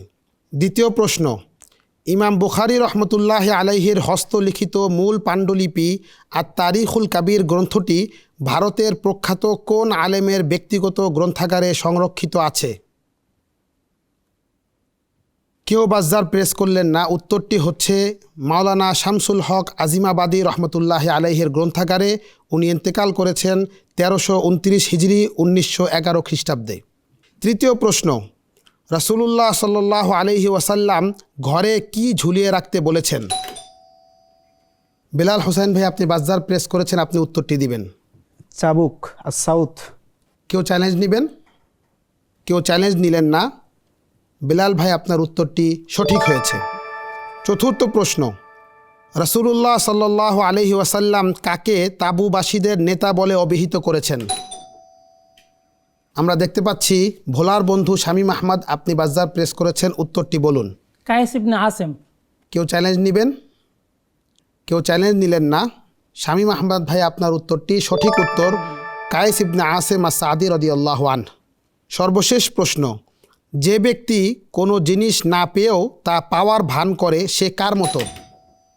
আমরা দেখতে পাচ্ছি লক্ষ্মীপুরের বন্ধু মোহাম্মদ জুনায়েদ আহমদ, আপনি বাজার প্রেস করেছেন, আপনি উত্তরটি বলবেন। হাদিসে এসেছে ওমান তাহাল্লা বিমা লাম ইউতা ফাকান্নামা লাবিসা সাওবাই জুরিন, সেই জন্য মিথ্যা দুটি কাপড় পরলো।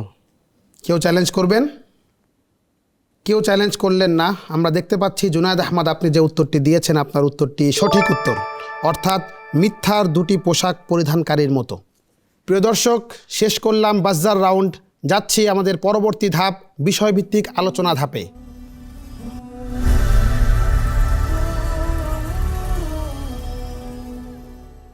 এই পর্যায়ে আমাদের সম্মানিত মুসাইদ তার সামনে থাকা জার থেকে একটি করে কুপন তুলবেন, যাতে আমাদের প্রত্যেক প্রতিযোগীর জন্য থাকবে একটি করে বিষয় এবং তারা তার জন্য নির্ধারিত বিষয়ে কোরআন ও সুন্নাহর আলোকে 2 মিনিট আলোচনা করবেন ইনশাআল্লাহ। ডাক্তার জুবাইর আল মাহমুদ, আপনি শুরু করুন। জাযাকাল্লাহু খাইরান। আমাদের প্রথম যে প্রতিযোগী ভাই আছেন শামীম আহমদ ভোলা, ওনার জন্য আমি আলোচনার টপিক তুলছি। আপনার আলোচনার টপিক সম্পদের অপচয় নিষিদ্ধ। সম্পদের অপচয় নিষিদ্ধ। কোরআন এবং সুন্নাহর আলোকে 2 মিনিটের মধ্যে আপনার আলোচনা শেষ করবেন। আলহামদুলিল্লাহ ওয়াহদাহু ওয়াসসালাতু ওয়াসসালামু আলা মান লা নাবিয়্যা বা'দাহু, আম্মা বা'দ। ফাআউযু বিল্লাহি মিনাশ শাইতানির রাজীম। ওয়ালা তুবাযযির তাবযীরা ইন্নাল মুবাযযিরিনা কানু ইখওয়ানাশ শায়াতিন। وقال تعالى كلوا واشربوا ولا تسرفوا إن الله لا يحب المسرفين وقد قال النبي صلى الله عليه وسلم إن الله كره لكم 3 قيل قال وكثرة السؤال وإضاعة المال মুত্তাফাক আলাইহ। উপস্থিত সকলকে এবং সম্মানিত দর্শক শ্রোতা যারা আছেন সকলকে আন্তরিক শুকরিয়া জানিয়ে আমি আমার আলোচ্য বিষয়টি শুরু করছি। ইসলাম একটি পূর্ণাঙ্গ জীবন বিধান। ইসলামে মানুষের জীবনের ব্যক্তি জীবন থেকে নিয়ে শুরু করে প্রতিটা স্তরের সব সমাধান দেওয়া হয়েছে, দিক নির্দেশনা দেওয়া হয়েছে। ইসলামের অন্যতম গুরুত্বপূর্ণ একটি বিষয় হচ্ছে অপচয় বা অপব্যয়, এটা সম্পূর্ণ হারাম, নিষেধ। পবিত্র কোরআনে কারিমে আল্লাহ রাব্বুল আলামিন সূরা বানী ইসরাঈলে ইরশাদ করেছেন ওয়ালা তুবাযযির তাবযীরা ইন্নাল মুবাযযিরিনা কানু ইখওয়ানাশ শায়াতিন। এই আয়াতে আল্লাহ রাব্বুল আলামিন সরাসরি অপব্যয় করতে নিষেধ করেছেন এবং অপব্যয়কারীদেরকে শয়তানের ভাই হিসেবে উল্লেখ করেছেন। অর্থাৎ যে ব্যক্তি অপচয় করবে সে কেমন যেন শয়তানের ভাই হিসেবে গণ্য হবে। এছাড়া আল্লাহ রাব্বুল আলামিন পবিত্র কোরআনে কারিমে আরেকটি আয়াতে ইরশাদ করেছেন ওয়ালা কুলু ওয়াশরাবু ওয়ালা তুসরিফু, তোমরা খাও পান করো তবে তোমরা অপচয় করো না। ইন্নাল্লাহা লা ইউহিব্বুল মুসরিফিন, নিশ্চয় আল্লাহ সুবহানাহু ওয়া তাআলা অপচয়কারীদেরকে ভালোবাসেন না। এই আয়াত থেকে আমরা সরাসরি জানতে পারলাম যে অপচয় শুধু নিষিদ্ধ নয়, বরং যে ব্যক্তি অপচয় করবে আল্লাহ রাব্বুল আলামিন তাকে ভালোবাসবেন না। এছাড়া মুগীরা ইবনে শুবা রাদিয়াল্লাহু তাআলা আনহু থেকে বর্ণিত বিখ্যাত হাদিস, নবীজি বলেছেন আল্লাহ রাব্বুল আলামিন এই উম্মতের জন্য 3টা বিষয়কে অপছন্দ করেন। আল্লাহ তাআলা অসন্তুষ্ট এই 3টা কাজ করলে। একটা হচ্ছে কিল কাল, অর্থাৎ অনর্থক কথা বলা, ওয়াকাতারাত সুয়াল, অহেতুক প্রশ্ন করা, আর এই হাদিসের শেষে আছে ওয়াইদাআতাল মাল, সম্পদ অপচয় করা। অর্থাৎ এই সম্পদ অপচয় করলে আল্লাহ রাব্বুল আলামিন এটা অসন্তুষ্ট হন, আল্লাহ রাব্বুল আলামিন এটা অপছন্দ করেন। এজন্য অসংখ্য ধন্যবাদ আপনাকে। আপনার জন্য নির্ধারিত সময় শেষ। সুন্দর আলোচনা করেছেন। তবে কোরআনের যে আয়াতটি বলেছেন আপনি, সূরা আরাফের আয়াতটি হবে ইন্নাহু লা ইউহিব্বুল মুসরিফিন। আপনি ইন্নাল্লাহ বলেছেন, এই অংশটুকু ভুল হয়েছে। আর সম্পদের অপচয় এই বিষয়টাকে এমফেসিস দিয়ে আরেকটু আলোচনা করতে পারলে আর সুন্দর হতো। অসংখ্য ধন্যবাদ আপনাকে। আমাদের পরের ভাই ঠাকুরগাঁওয়ের বেলাল হোসেন, আপনার জন্য আলোচনার টপিক তুলছি। অতীব গুরুত্বপূর্ণ একটি টপিক। আপনার আলোচনার বিষয় যেটি এসেছে তা হলো বড়দের প্রতি সম্মান এবং ছোটদের প্রতি স্নেহ। عن أنس بن مالك رضي الله عنه قال قال رسول الله صلى الله عليه وسلم ليس منا من لم يرحم صغيرنا ويوقر كبيرنا। হাদিসের সরল অনুবাদ হচ্ছে যে সে আমাদের দলভুক্ত নয় যে বড়দের সম্মান করে না এবং ছোটদের স্নেহ করে না। অনুরূপভাবে আরেকটি হাদিস এসেছে, সেখানে বলা হয়েছে আবু মুসা আল-আশআরী থেকে হাদিসটি এসেছে আবু দাউদে, যে ইকরামা ইন্না মিন ইজলালিল্লাহি ইকরামা যি শাইবাতিল মুসলিম, মানে বয়োবৃদ্ধ মুসলমানকে সম্মান করাই হচ্ছে আল্লাহ তাআলাকে সম্মান করার মতো। এবং কোরআনে যদি আমরা লক্ষ্য করি তাহলে কোরআনে আমরা দেখতে পাবো যে আল্লাহ তাআলা পাক রব্বুল আলামিন অনেকগুলো বলেছেন। তার মাঝে একটি আয়াত হচ্ছে যে ওয়াকুল্লাহু ওয়াকফিদ লাহুম জানাহা যুল্লি মিনার রাহমা, যদি এই আয়াতটা পিতামাতার সাথে খাস করেছেন আল্লাহ, যে তোমরা পিতামাতার জন্য মায়া মমতার ডানা বিছিয়ে দাও। তো এখান থেকে মুফাসসিরগণ তারা এভাবে মাসাল ইস্তেমবাদ করেছে যে যদিও এটা পিতামাতার সাথে খাস, কিন্তু এখান থেকে এটা করেছে যে যারা বড় রয়েছে তাদেরকেও সমান করা হবে, তাদের সাথে ভালো ব্যবহার করা হবে। এখন আমরা যদি সমন্বয় করি কোরআন এবং হাদিস দুইটাকে সমন্বয় করে, আমরা এই একটাই মেসেজ পাই যে যদি ব্যক্তি ছোটদের প্রতি স্নেহ করে তাহলে ছোটরা বড় ব্যক্তিকে অল্পতেই মানে দেখলে সম্মান করবে। আর ছোট ব্যক্তিরা যদি একে বড় ব্যক্তিকে সম্মান করে, তখন বড় ব্যক্তির আলাদাভাবে একটা গাড়িতে লাগবে যে ছোটরাই আমাকে সম্মান করছে, তাদের প্রতি যদি আমি স্নেহ না করি তাহলে এটা ইসলামে কেমন হচ্ছে বিষয়টা নিজের কাছে খারাপ লাগবে। সুতরাং এটি ইসলামে একটি গুরুত্বপূর্ণ বিষয় যে ছোটর প্রতি স্নেহ, বড়র প্রতি সম্মান। আল্লাহ তাআলা যেন আমাদেরকে, যারা ছোট রয়েছেন আমাদের চাইতে, তাদেরকে স্নেহ, এবং যারা আমাদের চাইতে বড় রয়েছেন তাদেরকে সম্মান করার তৌফিক দান করুন। আল্লাহ তাআলা কবুল করুন, আমিন। জাযাকাল্লাহু খাইরান। আপনি এই সমাপ্তিটা খুব সুন্দর করেছেন, যেহেতু এটা আলোচনার বিষয়। আলোচনার শুরুতে হামদ এবং সানা এবং রাসূলুল্লাহ সাল্লাল্লাহু আলাইহি ওয়াসাল্লামের উপর সালাত ও সালাম পাঠ করলে আরও সুন্দর হতো। আর এই ক্ষেত্রে কোরআনের আয়াত আর একটু বিস্তৃত পরিসরে আনতে পারতেন, যে বড় ছোট আল্লাহর নিকট প্রকৃত মানদণ্ড হলো তাকওয়ার ভিত্তিতে। ইন্না আকরামাকুম ইনদাল্লাহি আতকাকুম। সে বড় হোক ছোট হোক, কিন্তু আল্লাহ সুবহানাহু ওয়া তাআলার কাছে শ্রেষ্ঠত্বর মাপকাঠি সেটা তাকওয়ার ভিত্তিতে। আর পাশাপাশি আলোচনার ক্ষেত্রে যতটা জড়তামুক্ত বলা যায় তত সুন্দর হবে ইনশাআল্লাহ। আল্লাহ সুবহানাহু ওয়া তাআলা আপনাকে তৌফিক দিন। আমাদের পরের ভাই লক্ষ্মীপুরের মোহাম্মদ জুনায়েদ আহমদ, আপনার জন্য আলোচনার টপিক তুলছি। গুরুত্বপূর্ণ একটি বিষয়, তা হলো মুসলমানদের সাথে সম্পর্কচ্ছেদ নিষিদ্ধ। এ সম্পর্কে আপনি 2 মিনিটের মধ্যে আলোচনা করবেন। নাহমাদুহু ওয়া নুসাল্লি আলা রাসূলিহিল কারীম, আম্মা বা'দ। ক্বালা আল্লাহু তাবারাকা ওয়া তাআলা ইন্নামাল মুমিনুনা ইখওয়াতুন ফাআসলিহু বাইনা আখাওয়াইকুম। ওয়া ক্বালা আন-নাবিয়্যু সাল্লাল্লাহু আলাইহি ওয়া সাল্লাম عن أنس بن مالك رضي الله تعالى عنه عن النبي صلى الله عليه وسلم قال لا يحل لامرئ مسلم أن يهجر أخاه فوق 3 ليال। আমাকে যে বিষয়বস্তু দেওয়া হয়েছে সেটা হলো মুসলমানের সাথে সম্পর্ক ছিদ করা। আল্লাহ তাআলা বলেন যে ইন্নামাল মুমিনুনা ইখওয়াতুন ফাআসলিহু বাইনা আখাওয়াইকুম, যে মুমিনরা তোমরা সকলে ভাই ভাই, অথবা তোমরা তোমাদের মাঝে সম্পর্ক সংশোধন করে নাও, অর্থাৎ তোমরা মিলিজুলে থাকো। হাদিসে এসেছে যে কোনো মুসলমানের জন্য জায়েজ নাই যে সে জন্য তার ভাইয়ের সাথে 3 দিনের বেশি সম্পর্ক ছেদ করে। তো আল্লাহ তাআলা বলতেছেন যে তোমরা নিজেদের মধ্যে সংশোধন হয়ে তোমরা মিলেজুলে থাকো। আর হাদিসে আসছে যে তোমরা কোনো মুসলমানের জন্য উচিত নয় সেই জন্য তার ভাইয়ের সাথে 3 দিনের বেশি সম্পর্ক ছেদ রাখে। তাহলে আমাদেরকে বুঝতে হবে যে আমরা অনেকে দেখা গেছে সামান্য বিষয় নিয়ে আবার ভাইয়ের সাথে তোর ঝগড়া হয়েছে কথা বন্ধ করে দেয়। অন্য একটা হাদিসে আসছে যে আল্লাহ তাআলার কাছে প্রতি সোমবার এবং বৃহস্পতিবার আমলনামা পেশ করা হয়, তবে সেখানে সকলকে ক্ষমা করা দেয়, তবে যে ব্যক্তি তার ভাইয়ের সাথে তার শত্রুতা আছে তাকে ক্ষমা করা দেওয়া হয় না। এই জন্য আমাদের জন্য উচিত হলো যে আমাদের ভাইয়ের সাথে যদি কখনো কী হয় সম্পর্ক ছেদ হয়, বা আমার সাথে সামান্য কোনো কিছু দিয়ে আমি যদি নিজেকে স্যাক্রিফাইস করে আমার ভাইয়ের সাথে সম্পর্ক ঠিক রাখতে পারি, তাহলে আল্লাহ তাআলা নিশ্চয়ই তার জন্য তার প্রতিদান দেবে। হাদিসে এসেছে যে মান হাজার সানাতান কাহুয়া কাসাফ কিতামিহি, যে যদি কোনো ব্যক্তি তার ভাইয়ের সাথে 1 বছর সম্পর্ক ছেদ করে তাহলে সেই জন্য তাকে হত্যা করার মতো। তাহলে হাদিসে এমন কোরআন অনুযায়ী আমরা বুঝতে পারি যে অন্য কারোর সাথে সম্পর্ক ছেদ করা আসলে অনেক গুনাহের কাজ। আমাদের জন্য সকলের জন্য উচিত যেন আমরা আমাদের ভাইদের সাথে সম্পর্ক ছেদ না করি। আল্লাহ তাআলা আমাদের সকলকে কবুল করুক। খুবই সুন্দর একটা আলোচনা শুনলাম আমরা। আলোচনাটা আরেকটু স্বতঃস্ফূর্ত হলে আরও ভালো লাগতো শুনতে। জাযাকাল্লাহু খাইরান। আমাদের পরের ভাই ঢাকার মোহাম্মদ ফোরকান আহমেদ, আপনার জন্য আলোচনার টপিক তুলছি। আপনার জন্য আলোচনার বিষয় হলো জুয়া খেলা ও বাজি ধরা নিষিদ্ধ। ইন্নাল হামদুলিল্লাহ নাহমাদুহু ওয়া নাস্তাঈনুহু ওয়া নাস্তাগফিরুহু ওয়া নাউযু বিল্লাহি মিন শুরুরি আনফুসিনা ওয়া মিন সাইয়্যাতি আ'মালিনা। আম্মা বা'দ, ফাকাদ ক্বালা আল্লাহু তাআলা ফিল কুরআনিল কারীম ইন্নামাল খামরু ওয়াল মাইসিরু ওয়াল আনসাবু ওয়াল আজলামু রিজসুম মিন আমালিশ শাইতান ফাজতানিবুহু। ওয়া ক্বালা আন-নাবিয়্যু সাল্লাল্লাহু আলাইহি ওয়াসাল্লাম মান লা'iবা বিন নারদাশি ফাকাদ সাবাগা ইয়াদাহু ফি দামিল খিনজিরি আও কামা ক্বালা আন-নাবিয়্যু সাল্লাল্লাহু আলাইহি ওয়াসাল্লাম। সমস্ত প্রশংসা মহান আল্লাহ তাআলার, এবং দুরূদ ও সালাম পাঠ করছি প্রিয় নবী হযরত মুহাম্মদ সাল্লাল্লাহু আলাইহি ওয়াসাল্লামের উপর। আজকে আমার যে আলোচনার বিষয়বস্তু সেটা হলো দাবা খেলা এবং জুয়া, খেলতামাশা এবং জুয়া নিষিদ্ধ হওয়া। এ মর্মে মহান আল্লাহ তাআলা পবিত্র কোরআনে কারিমের মধ্যে বলেন ইন্নামাল খামরু আল মাইসিরু আল আনসাবু আল আজলামু, নিশ্চয়ই খমর, জুয়া এবং প্রতিমা এবং ভাগ্য নির্ধারণের ফলক, এই সবগুলো হচ্ছে যে রিজসুন নাপাকি, এটি অন্যায় বস্তু, ফাজতাইবুহু তোমরা এগুলি পরিহার করো। এজন্য কোরআনে কারিমের আয়াত থেকে আমরা বুঝতে পারি জুয়া এটা নাপাক, এটা নিন্দনীয় জিনিস, খারাপ জিনিস, এটা আমাদের কখনোই করা যাবে না। আবার এই মর্মে মহানবী সাল্লাল্লাহু আলাইহি সাল্লাম তার হাদিসের মধ্যে বলেন যে মান লাইবা বিন নারদাশির, যে ব্যক্তি জুয়া খেলে সে তার হাতকে যেন শুকুরের রক্তের মধ্যে চুবালো।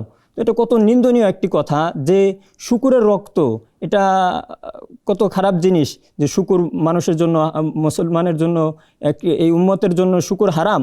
এই হারাম জিনিসের মধ্যে নিজের হাতকে সে চুবাচ্ছে, তো এটা অত্যন্ত একটা খারাপ কাজ যে সের মধ্যে তার হাতকে ডুবালো।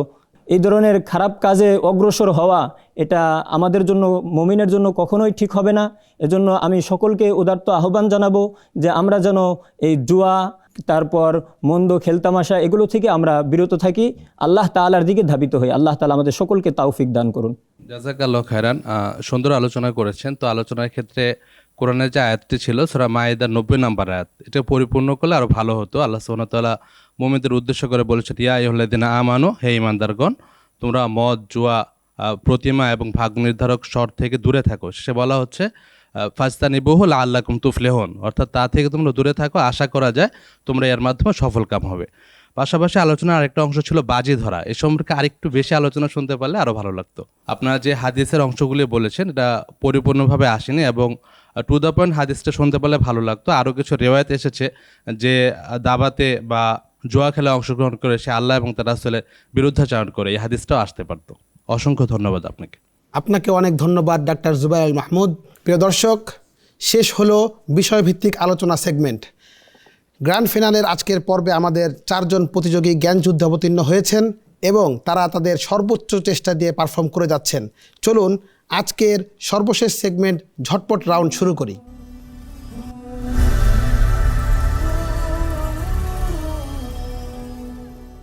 ঝটপট রাউন্ডে আমি আমার প্রত্যেক প্রতিযোগী বন্ধুকে 3টি করে প্রশ্ন করব, তারাও ঝটপট উত্তর দিবেন ইনশাআল্লাহ। শুরুতেই ভোলার বন্ধু শামীম আহমদ, আপনার জন্য প্রথম প্রশ্ন। কোনো ব্যক্তি তার গোলামের সাথে বসে খেতে না চাইলে কি করবে? সে তাকে নিজ হাতে এক লোকমা খাইয়ে দিবে, তাকে কিছু পরিমাণ খাবার দিয়ে দিবে। দ্বিতীয় প্রশ্ন, নবী করিম সাল্লাল্লাহু আলাইহি ওয়াসাল্লাম কাদের ব্যাপারে বলেছেন ওরা 2 জন আমার পার্থিব জীবনের 2টি ফুল? হাসান এবং হুসাইন রাদিয়াল্লাহু তাআলা আনহুমার ব্যাপারে। সঠিক উত্তর। তৃতীয় প্রশ্ন, রাসূলুল্লাহ সাল্লাল্লাহু আলাইহি ওয়াসাল্লাম গভীর রাত পর্যন্ত কিসে মশগুল থাকতে নিষেধ করেছেন? গল্পগুজবে। সঠিক উত্তর। ঠাকুরগাঁয়ের বন্ধু বেলাল হোসাইন, আপনার জন্য প্রথম প্রশ্ন। রাসূলুল্লাহ সাল্লাল্লাহু আলাইহি ওয়াসাল্লাম গভীর রাতে খুব কম বের হতে বলেছেন কেন? এ সময়তে শয়তান চলাচল করে। উত্তরটি হচ্ছে এ সময় কিছু জীবজন্তু ছড়িয়ে পড়ে। দ্বিতীয় প্রশ্ন, জিহাদ, হজ ও মায়ের সাথে সদাচরণের মতো বিষয় না থাকলে কৃতদাস অবস্থায় মরতে চেয়েছিলেন কোন সাহাবী? আবু হুরায়রা। সঠিক উত্তর, আবু হুরায়রা রাদিয়াল্লাহু আনহু। তৃতীয় প্রশ্ন, স্বামী কর্তৃক প্রত্যাখ্যাত হয়ে আগত কন্যার জন্য খরচ করাকে কোন ধরনের সাদাকা বলা হয়েছে? সবচেয়ে উত্তম সাদাকা। সঠিক উত্তর। লক্ষ্মীপুরের বন্ধু মোহাম্মদ জুনায়েদ আহমদ, আপনার জন্য প্রথম প্রশ্ন। একজন মুসলিম ব্যক্তির সৌভাগ্যের প্রতীকগুলো কি কি? উত্তর হচ্ছে প্রশস্ত বাসস্থান, সৎ প্রতিবেশী ও নিরাপদ বাহন। দ্বিতীয় প্রশ্ন, কেউ কারো থেকে উপকৃত হওয়ার পর তাকে প্রতিদান দিতে না পারলে কি করবে? প্রশংসা করবে। আপনার উত্তরটি আংশিক হয়েছে, তার জন্য দোয়া করবে এবং তার জন্য প্রশংসা করবে। তৃতীয় প্রশ্ন, রাসূলুল্লাহ সাল্লাল্লাহু আলাইহি ওয়াসাল্লাম রাতের কোন সময়ে শিশুদেরকে সামনে রাখতে বলেছেন? অন্ধকার যখন গভীর হয়। জুনায়েদ আহমদ ভাই, আপনি যে উত্তরটি দিয়েছেন উত্তরটি সঠিক হয়েছে। সর্বশেষ প্রতিযোগী ফোরকান আহমদ, আপনার জন্য প্রথম প্রশ্ন। রাসূলুল্লাহ সাল্লাল্লাহু আলাইহি ওয়াসাল্লাম কুকুরের ডাক শোনার পর কি করতে বলেছেন? আউযুবিল্লাহি মিনাশ শাইতানির রাজিম, আল্লাহ তাআলার আশ্রয় প্রার্থনা করতে, আউযুবিল্লাহ পড়তে। সঠিক উত্তর। আপনার জন্য দ্বিতীয় প্রশ্ন। যার প্রতিবেশী তার অনিষ্ট হতে নিরাপদ নয় তার ব্যাপারে হাদিসে কি বলা হয়েছে? সে মুমিন নয়। সঠিক উত্তর, সে মুমিন হবে না এবং যার ফলে সে জান্নাতে প্রবেশ করবে না। তৃতীয় প্রশ্ন, কৃতদাস কখন দ্বিগুণ সওয়াবের অধিকারী হবে? যদি সে মনিবের হক ঠিকমতো আদায় করে এবং আল্লাহ তাআলার ইবাদত সুন্দরভাবে করে, তাহলে সে দ্বিগুণ সওয়াবের অধিকারী হবে। সঠিক উত্তর। প্রিয় দর্শক, শেষ করলাম ঝটপট রাউন্ড।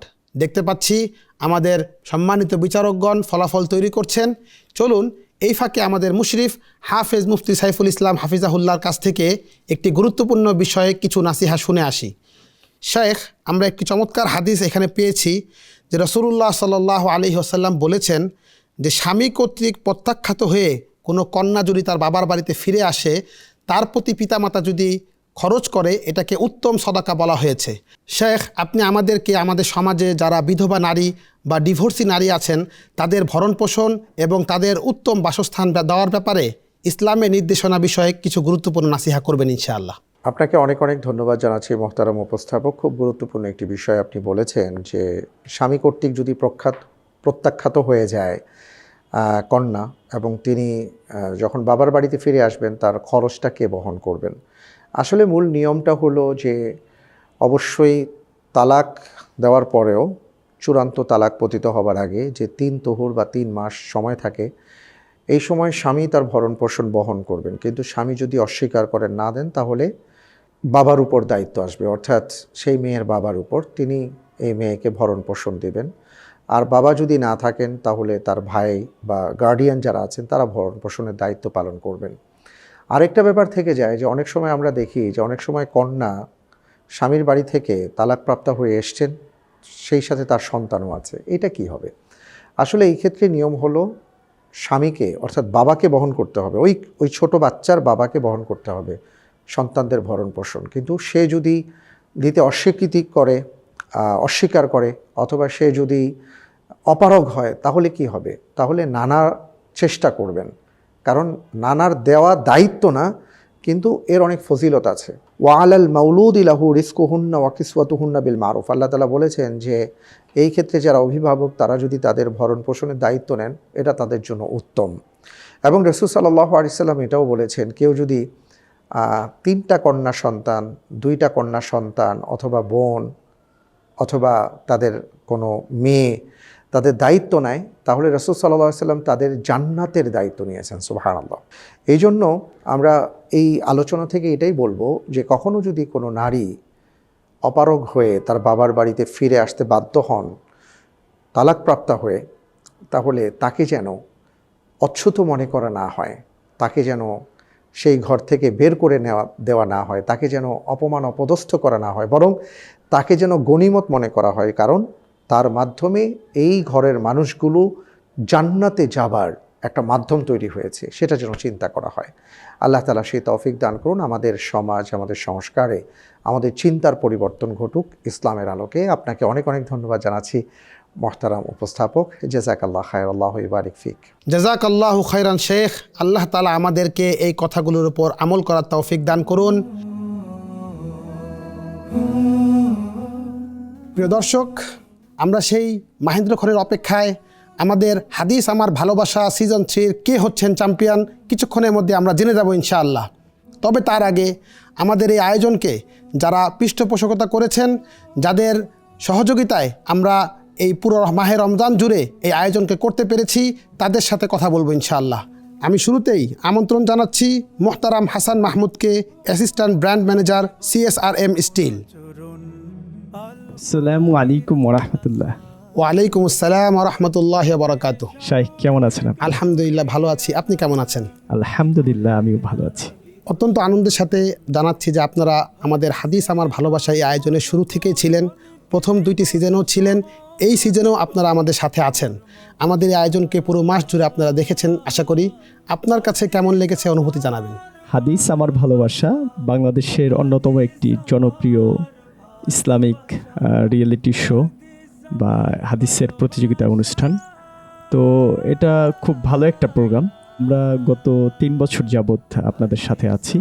তো আমরা CSRM পরিবার বরাবরই ইসলামের সাথে সম্পৃক্ত যে বিষয়গুলো থাকে সেগুলোর সাথে আমরা ওতপ্রোতভাবে জড়িত থাকার চেষ্টা করি, স্পন্সর করার চেষ্টা করি। এবং আপনারা জানেন যে CSRM স্টিলের যে কার্যক্রম, আমাদের CSRM ফাউন্ডেশনও একটা আমাদের সিস্টার কনসার্ন আছেন। তো সেখানেও আমরা এই ধরনের অনেকগুলা কাজের সাথে সম্পৃক্ত। দেশের কল্যাণ, ইসলামের কল্যাণের জন্য আমরা কাজ করে থাকি। জাযাকাল্লাহু খায়রান। আমরাও দোয়া করছি আল্লাহ তাআলা আপনাদের এই CSRM পরিবারকে কবুল করুন এবং আপনাদের উত্তরোত্তর কল্যাণ দান করুন। আমাদের এই আয়োজনের সাথে আরও দীর্ঘ সময় আপনারা থাকবেন এই প্রত্যাশা করছি ইনশাআল্লাহ। এবার আমন্ত্রণ জানাবো আমাদের এই আয়োজনের প্রাণপুরুষ, আমাদের সম্মানিত মুশরিফ বা তত্ত্বাবধায়ক হাফেজ মুফতি সাইফুল ইসলাম হাফিজাহুল্লাহকে। আসসালামু আলাইকুম ওয়া ওয়ালাইকুম রাহমাতুল্লাহি ওয়া আসসালাম ওয়া রাহমাতুল্লাহি ওয়া বারাকাতুহু। কেমন আছেন শেখ? আলহামদুলিল্লাহ, খুব ভালো আছি। আপনি কেমন আছেন? আলহামদুলিল্লাহ ভালো আছি। হাদিস আমার ভালোবাসা, ভালোবাসার এই আয়োজনটি আপনি গত 3 বছর যাবৎ জাতিকে উপহার দিচ্ছেন। আমরা এই অনুষ্ঠান নিয়ে আপনার পরিকল্পনা এবং স্বপ্ন জানতে চাই। অনেক অনেক ধন্যবাদ জানাচ্ছি আপনাকে এবং আল্লাহ তাআলার কাছে শুকরিয়া জ্ঞাপন করছি। আল্লাহ রাব্বুল আলামিন আমাদেরকে তৌফিক দান করেছেন বাংলাদেশের এই মানচিত্রের মাঝে রাসূল সাল্লাল্লাহু আলাইহি ওয়াসাল্লামের হাদিস নিয়ে এমন একটি রিয়েলিটি শো করার তৌফিক তিনি আমাদেরকে দান করেছেন। আলহামদুলিল্লাহ। আলহামদুলিল্লাহ। আপনি জানেন যে বাংলাদেশে আল্লাহর মেহেরবানিতে অনেক সুন্দর সুন্দর আয়োজন হয়ে থাকে।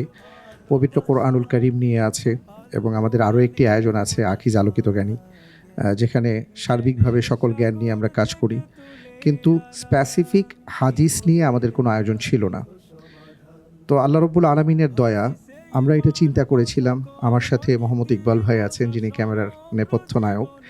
আমরা দুই ভাই মিলে যখন এটা চিন্তা করলাম যে হাদিসের উপর আমাদের কাজ করা দরকার, আমাদের যাপিত জীবনের সর্বক্ষেত্রে হাদিস প্রয়োজন হয় এবং হাদিস ছাড়া আমাদের আসলে জীবন চলে না।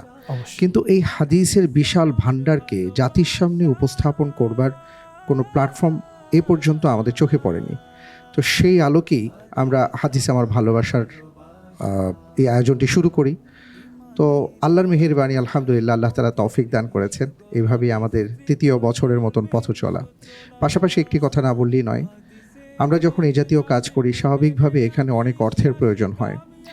তো এই ক্ষেত্রে যে সকল সম্মানিত স্পন্সর বৃন্দ যারা এগিয়ে এসছেন, আমি বিশেষ করে বলবো গ্রেট ওয়াল সিরামিকের যারা আছেন, বিশেষ করে হুদা সাহেব, তিনি ইন্তেকাল করেছেন। তিনি জীবিত থাকতেই এই প্রোগ্রামটাকে ভালোবেসে তিনি এগিয়ে এসেছিলেন। পরবর্তীতে তার সন্তান আসিফ ইকবাল সাহেব তিনি এগিয়ে এসছেন। আমরা তাদের প্রতি কৃতজ্ঞতা প্রকাশ করছি। আমাদের আরও একটি অত্যন্ত আপন একটি প্রতিষ্ঠান, আমরা মনে করি সেই প্রতিষ্ঠান আমাদের প্রতিষ্ঠান CSRM, বাংলাদেশের এমন একটি প্রতিষ্ঠান যে যারা সৎ এবং সততার উপর ব্যবসা পরিচালনা করার চেষ্টা করেন। তো আলহামদুলিল্লাহ, আমরা সূচনাতেই তাদেরকে পেয়েছি, এখনও তারা আছেন, ভবিষ্যতে আমাদের সাথে থাকবেন ইনশাআল্লাহ। এছাড়াও আরও বেশ কিছু প্রতিষ্ঠান আছে, মাইক্রোফাইবার গ্রুপ, তারপরে এই বছর আমাদের সাথে আরও যুক্ত হয়েছে আকিদা ট্যুরস অ্যান্ড ট্রাভেলস। তো যারাই আছেন আমাদের সাথে, আমরা প্রত্যেকের কাছে কৃতজ্ঞতা প্রকাশ করছি।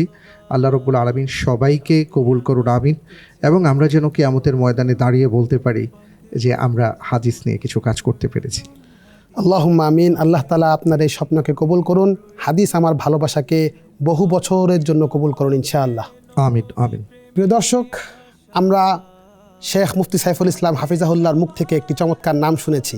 আমাদের এই আয়োজনের নেপথ্য নায়ক এবং রাহবার মাল্টিমিডিয়ার ম্যানেজিং ডিরেক্টর জনাব মোহাম্মদ ইকবাল, তিনি আসছেন। আসসালামু আলাইকুম ওয়া রাহমাতুল্লাহি ওয়া বারাকাতুহু। ওয়া আলাইকুম আসসালাম ওয়া রাহমাতুল্লাহি ওয়া বারাকাতুহু। কেমন আছেন ইকবাল ভাই? আলহামদুলিল্লাহ, আল্লাহ তাআলার মেহেরবানি খুবই ভালো আছি এবং এই মুহূর্তে আরও অনেক বেশি ভালো আছি আলহামদুলিল্লাহ। পুরো মাহে রমজান জুড়ে আপনি আমাদের সাথে ছিলেন, ক্যামেরার পিছনে অনেক কষ্ট করেছেন, আমাদের এই পুরো আয়োজনটি আপনি পরিচালনা করেছেন। হাদিস আমার ভালোবাসা নিয়ে আপনার প্রচেষ্টা এবং পরিকল্পনা সম্পর্কে কিছু বলবেন। আলহামদুলিল্লাহ, আল্লাহু আকবার। আসলে এটার সাথে সম্পৃক্ত থাকতে পারাটা এটা অনেক বড় সৌভাগ্যের বিষয় প্রথমত, এবং সেখানে আবার আমার মতো একজন অযোগ্য ব্যক্তি, এটা আল্লাহ তাআলার কাছে আমি অসংখ্য অগণিত শুকর এবং সুজুদ জ্ঞাপন করছি। মহান রব্বুল আলামিন আমাকে সেই সুযোগ দান করেছেন এবং সেই সঙ্গে আমার পাশে উপবিষ্ট আমার মেন্টর হাফেজ মুফতি সাইফুল ইসলাম হাফিজাহুল্লাহ, তার প্রতিও কৃতজ্ঞতা জ্ঞাপন করছি। আল্লাহ তাআলা তার সুহবত আমাকে নসিব করেছেন, এটা আমার জন্য অনেক বড় একটা নিয়ামত আলহামদুলিল্লাহ। আর সেই সঙ্গে পরিকল্পনার কথা বললেন শেখ মুফতি সাইফুল ইসলাম হাফিজাহুল্লাহ, এই কথাটি বলেছেন, আসলে এটা অনেক ব্যাপক অনেক কথা। তো সবচেয়ে বড় বিষয় হলো যেটা, যে হাদিসের উপরে কাজ কম ছিল আমাদের দেশে, এখনও অনেক কম। এবং জ্ঞান সমুদ্র বলতে যে কথাটা, সেটা আসলে এই ইলমুল হাদিস এটাকেই আসলে বোঝায়। আমি এতদিন এটার পিছনে কাজ করতে যে আমার এই উপলব্ধি যে জ্ঞান সমুদ্র বলতে যে বিষয়টা আমরা বুঝি, সেটা আসলে ইলমুল হাদিসের জ্ঞান। তো এটা বিশাল বিশদ। তো আমরা হয়তো কিঞ্চিত পরিমাণ কাজ করার সুযোগ পেয়েছি আল্লাহ তাআলার মেহেরবানিতে। তো এটা অনেক সৌভাগ্যের বিষয় এবং এটা অনেক বেশি বেশি হওয়া দরকার, হওয়া উচিত। মহান রব্বুল আলামিন যেন আমাদেরকে এর পরিধি আর উত্তর ব্যাপক করার, প্রসারিত করার সৌভাগ্য দান করেন। এবং সেই সঙ্গে প্রাসঙ্গিকভাবে আমাদের এই আয়োজনের সাথে সম্পৃক্ত ক্যামেরার সামনে এবং পেছনের সকলের প্রতি আন্তরিক কৃতজ্ঞতা এবং ভালোবাসা, মোবারকবাদ জানাচ্ছি। বিশেষ করে আমাদের মুহাদ্দিস প্যানেলের সম্মানিত শায়েখগণ, সম্মানিত মোসাঈদ হিসাবে যারা দায়িত্ব পালন করেছেন, আমাদের আলোকিত জ্ঞানী পরিবারের সদস্যবৃন্দ এবং সেই সঙ্গে আমাদের প্রতিযোগী যারা বিজয়ী হয়েছেন এবং বিজিত হয়েছেন, যারা আসলে অংশগ্রহণ করেছেন, প্রত্যেকেই এখানে বিজয়ী আমরা বলবো। এবং প্রত্যেকের জন্য আমাদের অন্তরের অন্তঃস্থল থেকে ভালোবাসা, মোবারকবাদ জানাচ্ছি। আর সেই সঙ্গে আপনাকেও অসংখ্য অগণিত মোবারকবাদ, কৃতজ্ঞতা জানাচ্ছি। আপনার সুন্দর উপস্থাপনা আমাদেরকে মুগ্ধ করেছে। আল্লাহ তাআলা আপনার সকল কিছুতে ভরপুর বারাকা দান করুন, এই দোয়া করছি। এবং সেই সঙ্গে আবারও আমি আমার টিমের সকলের প্রতি ভালোবাসা, মোবারকবাদ, কৃতজ্ঞতা জ্ঞাপন করছি। অনেক অনেক শুক্রিয়া, জাযাকাল্লাহু খাইরান। আল্লাহ তাআলা আপনার টিমকে কবুল করুন আমাদেরকে এত সুন্দর একটা অনুষ্ঠান উপহার দেওয়ার জন্য। এবং সেই সাথে আমরা আল্লাহ তাআলার কাছে দোয়া করি, হাদিস আমার ভালোবাসা যেন পুরা পৃথিবীব্যাপী ছড়িয়ে যায়। আল্লাহুম্মা আমিন, আল্লাহুম্মা আমিন। প্রিয় দর্শক, এই পর্যায়ে সামনে আসার জন্য অনুরোধ করছি আমাদের সম্মানিত বিচারকদ্বয় এবং সম্মানিত মুসাইদ আপনাদেরকে।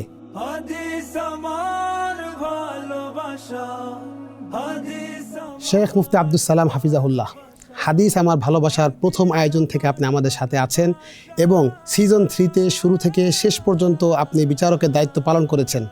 আমরা আপনার অনুভূতি জানতে চাই, পাশাপাশি হিফজুল হাদিস এবং হাদিসের জ্ঞান অর্জনের জন্য আমরা কি করতে পারি, এই বিষয়ে আপনি আমাদেরকে কিছু বলবেন।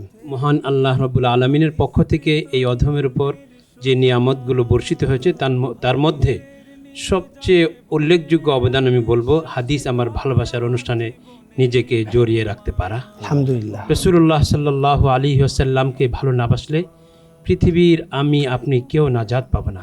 আর রসুলকে ভালোবাসতে হলে তার বাণীকে ভালোবাসতে হবে। আর রসুলের বাণীকে ভালোবাসতে গেলে বাণীর ভেতরে প্রবেশ করতে হবে। এজন্য যেভাবে আমাদেরকে কোরআনের শব্দ মুখস্থ করিয়ে হাফেজে কোরআন বানানো হয়, ঠিক তেমনিভাবে হাফেজে হাদিস হওয়ার মাধ্যমে আমরা কোরআনের মানা সংরক্ষণ করে হাফেজে হাদিস হতে পারি এবং কোরআনকে সংরক্ষণের সেই মহান কাজে শরিক হতে পারি। রাহবার মাল্টিমিডিয়ার উদ্যোগে এবং বিভিন্ন স্পন্সর ভাইদের সহযোগিতায় হাদিস আমার ভালোবাসার অনুষ্ঠানটা চলছে, যেটা বাংলাদেশে ছিলই না। আমাদের বন্ধুবর এবং মুফতি শেখ সাইফুল ইসলাম দামাত বরকাতুহুম এবং আমাদের সকলের প্রিয় ইকবাল ভাইয়ের, তাদের মাধ্যমে এটা আলোর মুখ দেখেছে। এখন ধীরে ধীরে কিছু কিছু জায়গা হচ্ছে। তো আলহামদুলিল্লাহ, আল্লাহ যেন এর সৌরভ, হাদিসের ভালোবাসার সৌরভ সারা পৃথিবীব্যাপী ছড়িয়ে দেন এবং প্রতি ঘরে ঘরে যেমন কোরআনের আলো ছড়িয়ে গেছে, হাদিসের মহাব্বতও প্রতি ঘরে ঘরে ছড়িয়ে যায় এবং বিস্তৃত হয়, যেন পরবর্তী জেনারেশন হাকিম হতে পারে, হাফেজ হতে পারে, হুজ্জা হতে পারে এবং রাসূলুল্লাহ সাল্লাল্লাহু আলাইহি ওয়াসাল্লামের বাণীকে কলবে ধারণ করে নবীজি সাল্লাল্লাহু আলাইহি ওয়াসাল্লামের শাফাত লাভের মাধ্যমে পরপারে নাজাতের ওসিলা এটা আমাদের সকলের জন্য হয়। আল্লাহ পাক রব্বুল আলামিন এই যাত্রাকে কিয়ামত পর্যন্ত বিস্তৃত করে রাখুন এবং এই সৌরভ এর মাধ্যমে পৃথিবীব্যাপী ছড়িয়ে দেওয়ার জন্য তৌফিক দান করুন। জাযাকাল্লাহু খাইরান শেখ। এই পর্যায়ে আমরা সংক্ষিপ্ত অনুভূতি শুনব শেখ ওবায়দুল্লাহ আল কাফি আপনার কাছ থেকে। নবীজি সাল্লাল্লাহু আলাইহি ওয়াসাল্লামের হাদিসের পাঠ আমাদেরকে সুন্নাহ এবং সুন্নতি জীবন সম্পর্কে ধারণা দেয়, একই সাথে কোরআনুল কারীমকে বোঝার ক্ষেত্রে পথ উন্মোচিত করে দেয়। হাদিস ছাড়া কখনোই কোরআন পরিপূর্ণ বোঝা সম্ভব নয়। নবীজি সাল্লাল্লাহু আলাইহি ওয়াসাল্লামের কথা আমাদেরকে জানিয়ে গিয়েছেন সেই 1500 বছর আগেই, যে এমন এক সময় আসবে কিছু মানুষ বলবে কোরআনে তো এটি নেই, কোরআন ছাড়া তারা হাদিসকে অস্বীকার করবে। সেই সব ব্যক্তিগণ চেয়ারে হেলান দেওয়া থাকবে, সোফায় হেলান দিয়ে তারা বলবে যে তারা হাদিস মানে না। তো আমি সেই সব ব্যক্তিদেরকে বিনয়ের সাথে বলতে চাই যে আল্লাহ রব্বুল আলমিন কিতাব পাঠিয়েছেন, সেই কিতাবকে বোঝার জন্য নবীজি সাল্লাল্লাহু আলাইহি ওয়াসাল্লামের মুখনিসৃত বাণী দিয়েছেন এবং এই বাণীগুলো ওহী। তো আল্লাহ রব্বুল আলমিন এত চমৎকার একটি আয়োজনের সাথে আমাকে শরীক হওয়ার সুযোগ করে দিয়েছেন, এই জন্য আমি শুকরিয়া আদায় করছি। আসসালামু আলাইকুম রহমতুল্লাহি বারাকাতুহু। ওয়ালাইকুম আসসালাম, জাযাকাল্লাহু খায়রান শেখ। আমাদের আজকের পর্বের সম্মানিত মুসাইদ ডাক্তার জুবাইর আল মাহমুদ, আপনি এবং আপনার টিম পুরো মাস জুড়ে আমাদের এই আয়োজনের সাথে ছিলেন এবং সহকারী বিচারকের দায়িত্ব পালন করেছেন। আমাদের এই আয়োজনটি আপনারা কিভাবে সাজিয়েছেন এবং হাদিস আমার ভালোবাসা নিয়ে আপনাদের পিছনের কথাগুলো আমাদেরকে বলবেন। হাদিস আমার ভালোবাসা এক প্রকার বিপ্লব। চারদিকে যেখানে মন কেড়ে নেয় হাদিসের ছড়াছড়ি। আমরা প্রথম যখন এই প্রোগ্রামটা করি, আমাদের স্বপ্নদ্রষ্টা সাইফুল ভাই 1 সপ্তাহ সময় দিয়েছিলেন। আল্লাহর অশেষ রহমতে আমরা 1 সপ্তাহ সময়ের মধ্যে প্রোগ্রামটা করতে পেরেছি। এরপর এবার আমরা সিজন 3-তে আছি। আর অন্যান্য প্রোগ্রামগুলি দেখবেন যে ওখানে মাত্র একটা অংশ থাকে, আর আমাদের এই প্রোগ্রামে 2টা অংশ। একদিকে প্রতিযোগীকে হাদিস মুখস্থ করতে হয়, 300 হাদিস মুখস্থ থাকতে হয়। পাশাপাশি প্রতি বছর আমরা একটা হাদিসের বই সিলেক্ট করি, যাতে এই বইয়ের আগাগোড়া সম্পূর্ণ একজন প্রতিযোগী কমপ্লিট করে থাকে। আল্লাহর অশেষ রহমতে আমরা প্রথম বছরে রিয়াদুস সালেহিন কিতাবটা শেষ করেছিলাম, দ্বিতীয় বছরে ছিল বুলুগুল মারাম, আর এই বছরে আলহামদুলিল্লাহ আদাবুল মুফরাদ শেষ করেছি। আগামীতে আরও বিশুদ্ধ এবং সুন্দরতর আরও কিছু কিতাব সিলেক্ট করার প্ল্যান আছে ইনশাল্লাহ। আমরা প্রথমে অনলাইনে একটা পরীক্ষা নেই, সারা দেশ থেকে রেজিস্ট্রেশন যারা করে থাকেন তারা পার্টিসিপেট করেন। অনলাইন পরীক্ষার পর আমরা একটা নির্দিষ্ট সংখ্যক প্রতিযোগীকে অফলাইন পরীক্ষার জন্য মনোনীত করি। এরপর অফলাইন পরীক্ষা দিতে যারা আসেন, প্রথমে তাদের একটি লিখিত পরীক্ষা হয়, এরপর তারা ভাইভায় উত্তীর্ণ হন। এই ভাইভা এবং লিখিত সমন্বিত রেজাল্টের ভিত্তিতে সেরা 24 জনকে আমরা টেলিভিশন পর্বের জন্য আমন্ত্রণ জানাই।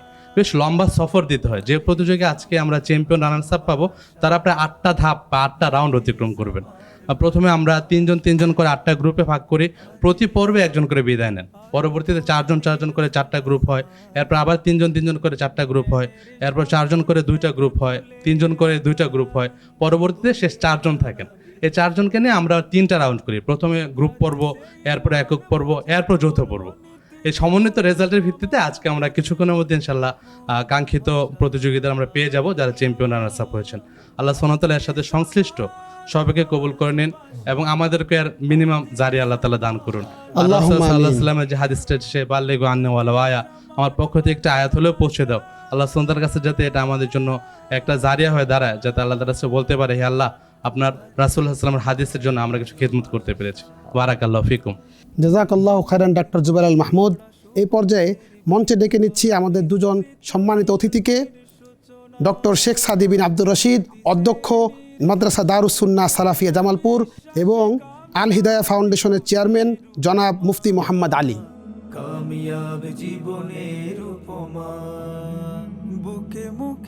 ডক্টর শেখ সাদি বিন আব্দুর রশিদ, আপনি আমাদের হাদিস আমার ভালোবাসা সিজন 3-র অনেকগুলো পর্বে বিচারকের দায়িত্ব পালন করেছেন। আমাদের এই আয়োজন সম্পর্কে আপনার অনুভূতি জানাবেন। ধন্যবাদ আপনাকে। ধন্যবাদ দর্শকবৃন্দ, পৃথিবীর বিভিন্ন জায়গা থেকে যারা দেখছেন এই অনুষ্ঠানটি। আমার অনুভূতির কথা যদি আমি বলি, তাহলে বাংলাদেশে হাদিস আমার ভালোবাসা, হাদিসের প্রতি মানুষকে উদ্বুদ্ধ করা, এটা রাসূলুল্লাহ সাল্লাল্লাহু আলাইহি সাল্লামের প্রতি ভালোবাসার একটি অন্যতম দিক। আলহামদুলিল্লাহ। তো হাদিসের প্রতি ভালোবাসায় জাতিকে উদ্বুদ্ধ করণে এই অনুষ্ঠানটির ভূমিকা হচ্ছে অন্যতম, আলহামদুলিল্লাহ।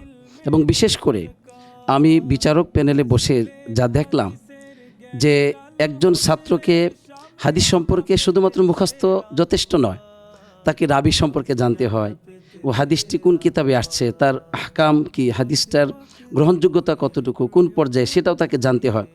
এবং আরও বিষয় হচ্ছে যে হাদিসের ভিতরে কি তথ্য আছে। এই জন্য একটি হাদিসকে তারা অনেক ভালোভাবে গভীরভাবে জ্ঞান অর্জন করে, আলহামদুলিল্লাহ। এই জন্য আমি মনে করি এটা হচ্ছে একটি বাংলাদেশের গভীর জ্ঞান চর্চার এক প্রতিষ্ঠান, আলহামদুলিল্লাহ। জাযাকাল্লাহু খায়রান শেখ। এই পর্যায়ে আল হিদায়া ফাউন্ডেশনের চেয়ারম্যান জনাব মুফতি মোহাম্মদ আলী, আপনার কাছ থেকে সংক্ষিপ্ত অনুভূতি শুনবো। হাদিস আমার ভালোবাসা, এই প্রোগ্রামটি আমি মনে করছি যে আমাদের সকলের হাদিসের প্রতি ভালোবাসা আরও বৃদ্ধি করবে।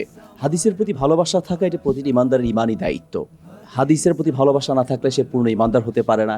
ইসলাম পরিপূর্ণ হয় না হাদিস ছাড়া।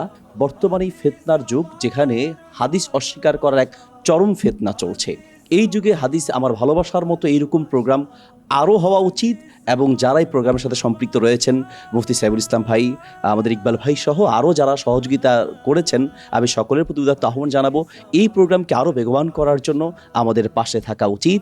হাদিসের প্রতি ভালোবাসা রাখা আমাদের প্রতিটি ইমানদার ইমানি দায়িত্ব। আজকের এই আয়োজনে যারা সম্পৃক্ত ছিলেন সকলকে আবার ধন্যবাদ জানিয়ে আমি আমার অনুভূতি পেশ করে শেষ করছি। জাযাকুমুল্লাহ খায়ের। আসসালামু আলাইকুম রহমতুল্লাহ।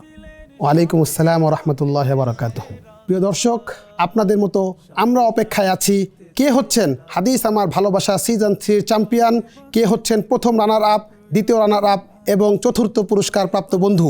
ফলাফল ঘোষণার এই মুহূর্তে আমি আমার 4 জন প্রতিযোগী বন্ধুকে সামনে আসার অনুরোধ করছি। আমাদের 4 জন ফাইনালিস্ট বন্ধু সামনে চলে এসেছেন। আমার ডান পাশে আছেন ভোলার বন্ধু শামীম আহমদ এবং ঠাকুরগাঁয়ের বন্ধু বেলাল হোসাইন। বাম পাশে আছেন লক্ষ্মীপুরের বন্ধু জুনায়েদ আহমদ এবং ঢাকা দোহারের বন্ধু ফুরকান আহমদ। এই 4 জনের মধ্যে যিনি চ্যাম্পিয়ন হবেন তিনি পাবেন পবিত্র ওমরাহ এবং নগদ 2 লক্ষ টাকা। যিনি দ্বিতীয় হবেন তিনি পাবেন পবিত্র ওমরাহ এবং নগদ 1 লক্ষ টাকা। যিনি তৃতীয় হবেন তার জন্য থাকছে পবিত্র ওমরাহ এবং নগদ 75,000 টাকা, এবং চতুর্থ যে বন্ধু হবেন তার জন্য থাকছে নগদ 50,000 টাকা। আর দেরি নয়, চলুন ফলাফল ঘোষণা করি। 2026 হাদিস আমার ভালোবাসা সিজন 3-র তৃতীয় স্থান অধিকার করেছেন মোহাম্মদ জুনায়েদ আহমদ, লক্ষ্মীপুরের বন্ধু। মাশাআল্লাহ, আলফ মাবরুক, জাযাকাল্লাহু খাইরান। আমাদের এই আয়োজনে তৃতীয় স্থান অধিকার করার জন্য আপনার জন্য থাকছে নগদ 75,000 টাকা এবং পবিত্র ওমরাহ। আলহামদুলিল্লাহ, মাশাআল্লাহ। প্রিয় দর্শক, আপনারা ঠিকই শুনেছেন, তৃতীয় পুরস্কার। এখন যাচ্ছি দ্বিতীয় পুরস্কারে। হাদিস আমার ভালোবাসা সিজন 3-তে প্রথম রানার আপ বা দ্বিতীয় স্থান অধিকার করেছেন যিনি, তার জন্য থাকছে পবিত্র ওমরাহ এবং নগদ 1 লক্ষ টাকা। কে হচ্ছেন প্রথম রানার আপ? ভোলার বন্ধু শামীম আহমদ। আলহামদুলিল্লাহ। শামীম আহমদ ভাই, আপনাকে অসংখ্য মুবারকবাদ হাদিস আমার ভালোবাসা সিজন 3-র প্রথম রানার আপ হওয়ার জন্য। জাযাকুমুল্লাহু খাইর। প্রিয় দর্শক, বাকি আছেন ঢাকা দোহারের বন্ধু ফুরকান আহমদ এবং ঠাকুরগাঁয়ের বন্ধু বেলাল হোসাইন। এদের মধ্যে যিনি চ্যাম্পিয়ন হবেন তিনি পাচ্ছেন পবিত্র ওমরাহ এবং 2 লক্ষ টাকা নগদ পুরস্কার। কিন্তু সামান্য মার্কের ব্যবধানে যিনি চতুর্থ হবেন তিনি বাইতুল্লাহর এই জিয়ারত থেকে বঞ্চিত হচ্ছেন। প্রিয় দর্শক, হাদিসের জ্ঞান বিষয়ক reality show great wall ceramic presents হাদিস আমার ভালোবাসা সিজন 3-র চ্যাম্পিয়ন হচ্ছেন ঢাকা দোহারের বন্ধু মোহাম্মদ ফুরকান আহমদ। মাশাআল্লাহ।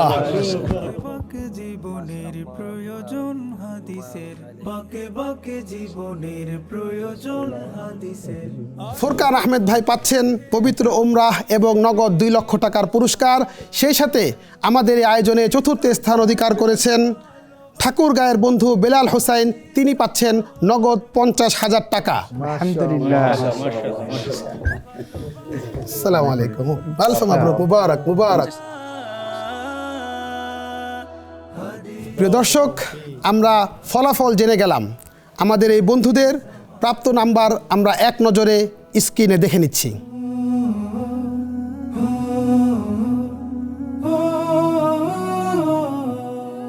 প্রিয় দর্শক, আমাদের আজকের এই বিজয়ী বন্ধুদেরকে এখন আমরা পুরস্কার প্রদান করব ইনশাআল্লাহ। শুরুতেই চতুর্থ পুরস্কার প্রাপ্ত বেলাল হোসাইনের জন্য থাকছে নগদ 50,000 টাকা। তার পুরস্কারটি তুলে দিবেন আমাদের সম্মানিত স্পন্সর এবং শেখ মুফতি সাইফুল ইসলাম। কর্মনীতি বোঝা সমগ্র জীবনের মর্ম ভাষা, হাদিস আমার ভালো। মাশাআল্লাহ, বেলাল ভাই আপনাকে অনেক অভিনন্দন। লক্ষ্মীপুরের বন্ধু মোহাম্মদ জুনায়েদ আহমেদকে দ্বিতীয় রানার আপের পুরস্কার তুলে দিবেন আমাদের অতিথিবৃন্দ।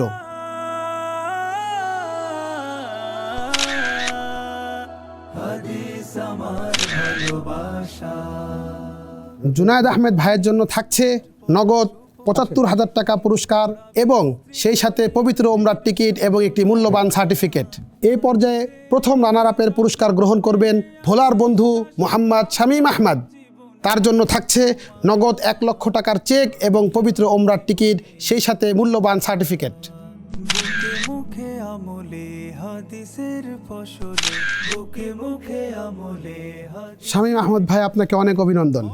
হাদিসের জ্ঞান বিষয়ক reality show great wall ceramic presents হাদিস আমার ভালোবাসা সিজন 3 আমাদের এবারের চ্যাম্পিয়ন ফোরকান আহমেদ ভাইকে এবার পুরস্কার প্রদান করবেন এবং সেই পুরস্কারের প্রধান আকর্ষণ, তার জন্য বিশেষ আবায়া তাকে এখন পরিধান করিয়ে দিবেন আমাদের মুশরিফ তত্ত্বাবধায়ক শেখ মুফতি সাইফুল ইসলাম এবং আমাদের অতিথিবৃন্দ। হাদিস আমার ভালোবাসা, পালনে দিন ইমান হাদিসের সুমহান। এই পর্যায়ে আমাদের ফোরকান আহমেদ ভাইকে ওমরার টিকিট এবং নগদ 2 লক্ষ টাকার চেক প্রদান করছেন আমাদের অতিথিবৃন্দ, সেই সাথে তার জন্য রয়েছে বিশেষ সম্মাননা সার্টিফিকেট। প্রিয় দর্শক, আমাদের এবারে চ্যাম্পিয়ন ফোরকান আহমেদ ভাইয়ের জন্য রয়েছে পবিত্র ওমরাহ এবং নগদ 2 লক্ষ টাকার পুরস্কার, সেই সাথে বিশেষ সম্মাননা স্মারক। জীবনের প্রয়োজন হাদিসের, আলোকিত লক্ষ্যে নববী প্রেমে ভাষা, হাদিস আমার ভালোবাসা। ফোরকান আহমেদ ভাই, আপনাকে অসংখ্য মোবারকবাদ এবং অভিনন্দন আমাদের এই আয়োজনে চ্যাম্পিয়ন হওয়ার জন্য।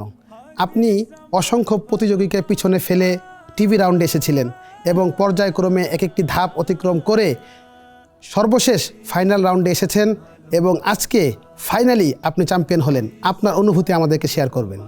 আল্লাহ তাআলার সমস্ত প্রশংসা যে মহান রব্বুল আলামিন আমাকে অনেক অযোগ্যতা এবং দুর্বলতা সত্ত্বেও আল্লাহ তাআলা আমাকে এত দূর পর্যন্ত নিয়ে এসেছেন, এই শুকরিয়া আমি কখনো করে শেষ করতে পারবো না। এবং আল্লাহ তাআলাই আমাকে বিশেষভাবে এই প্রতিযোগিতায় অংশগ্রহণের সুযোগ করে দিয়েছেন, কারণ এই প্রতিযোগিতা সম্পর্কে আমার ন্যূনতম কোনো ধারণাও ছিল না। মাত্র অনলাইন পরীক্ষার 2 দিন আগে এক ভাই মেসেজে আমাকে এই প্রতিযোগিতা সম্পর্কে সংবাদ দেন। হাদিস আমার ভালোবাসার নামটার প্রেমে পড়েই আমি এই প্রতিযোগিতায় অংশগ্রহণ করি। তো ভাবতেও পারিনি যে আমি এত দূর পর্যন্ত আসব।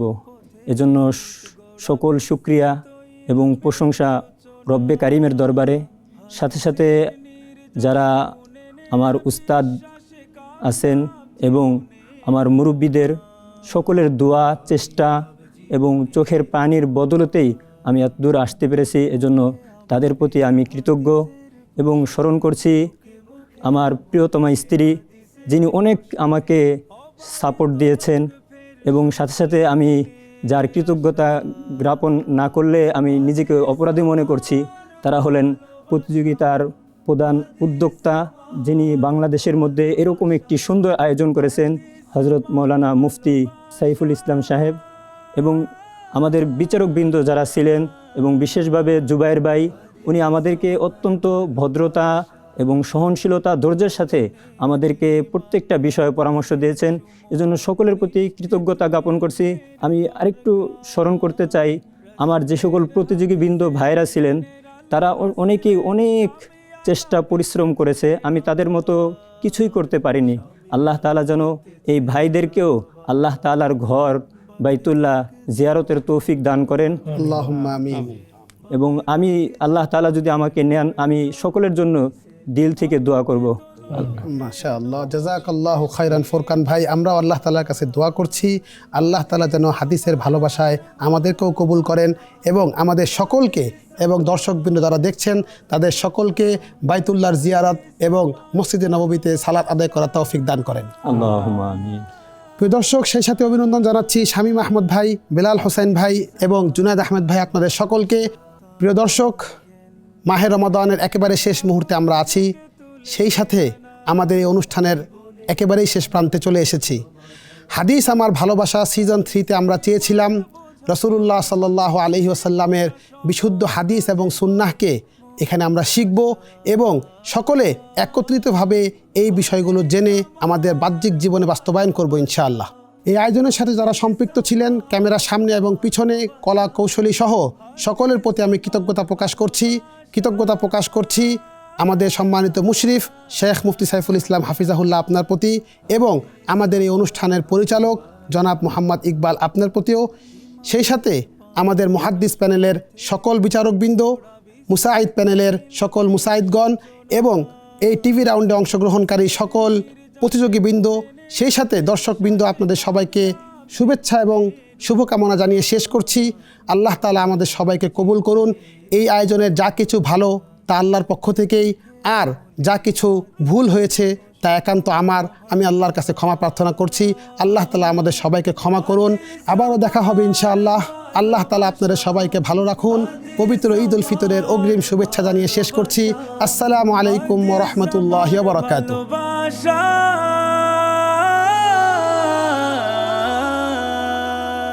হাদিস আমার ভালোবাসা।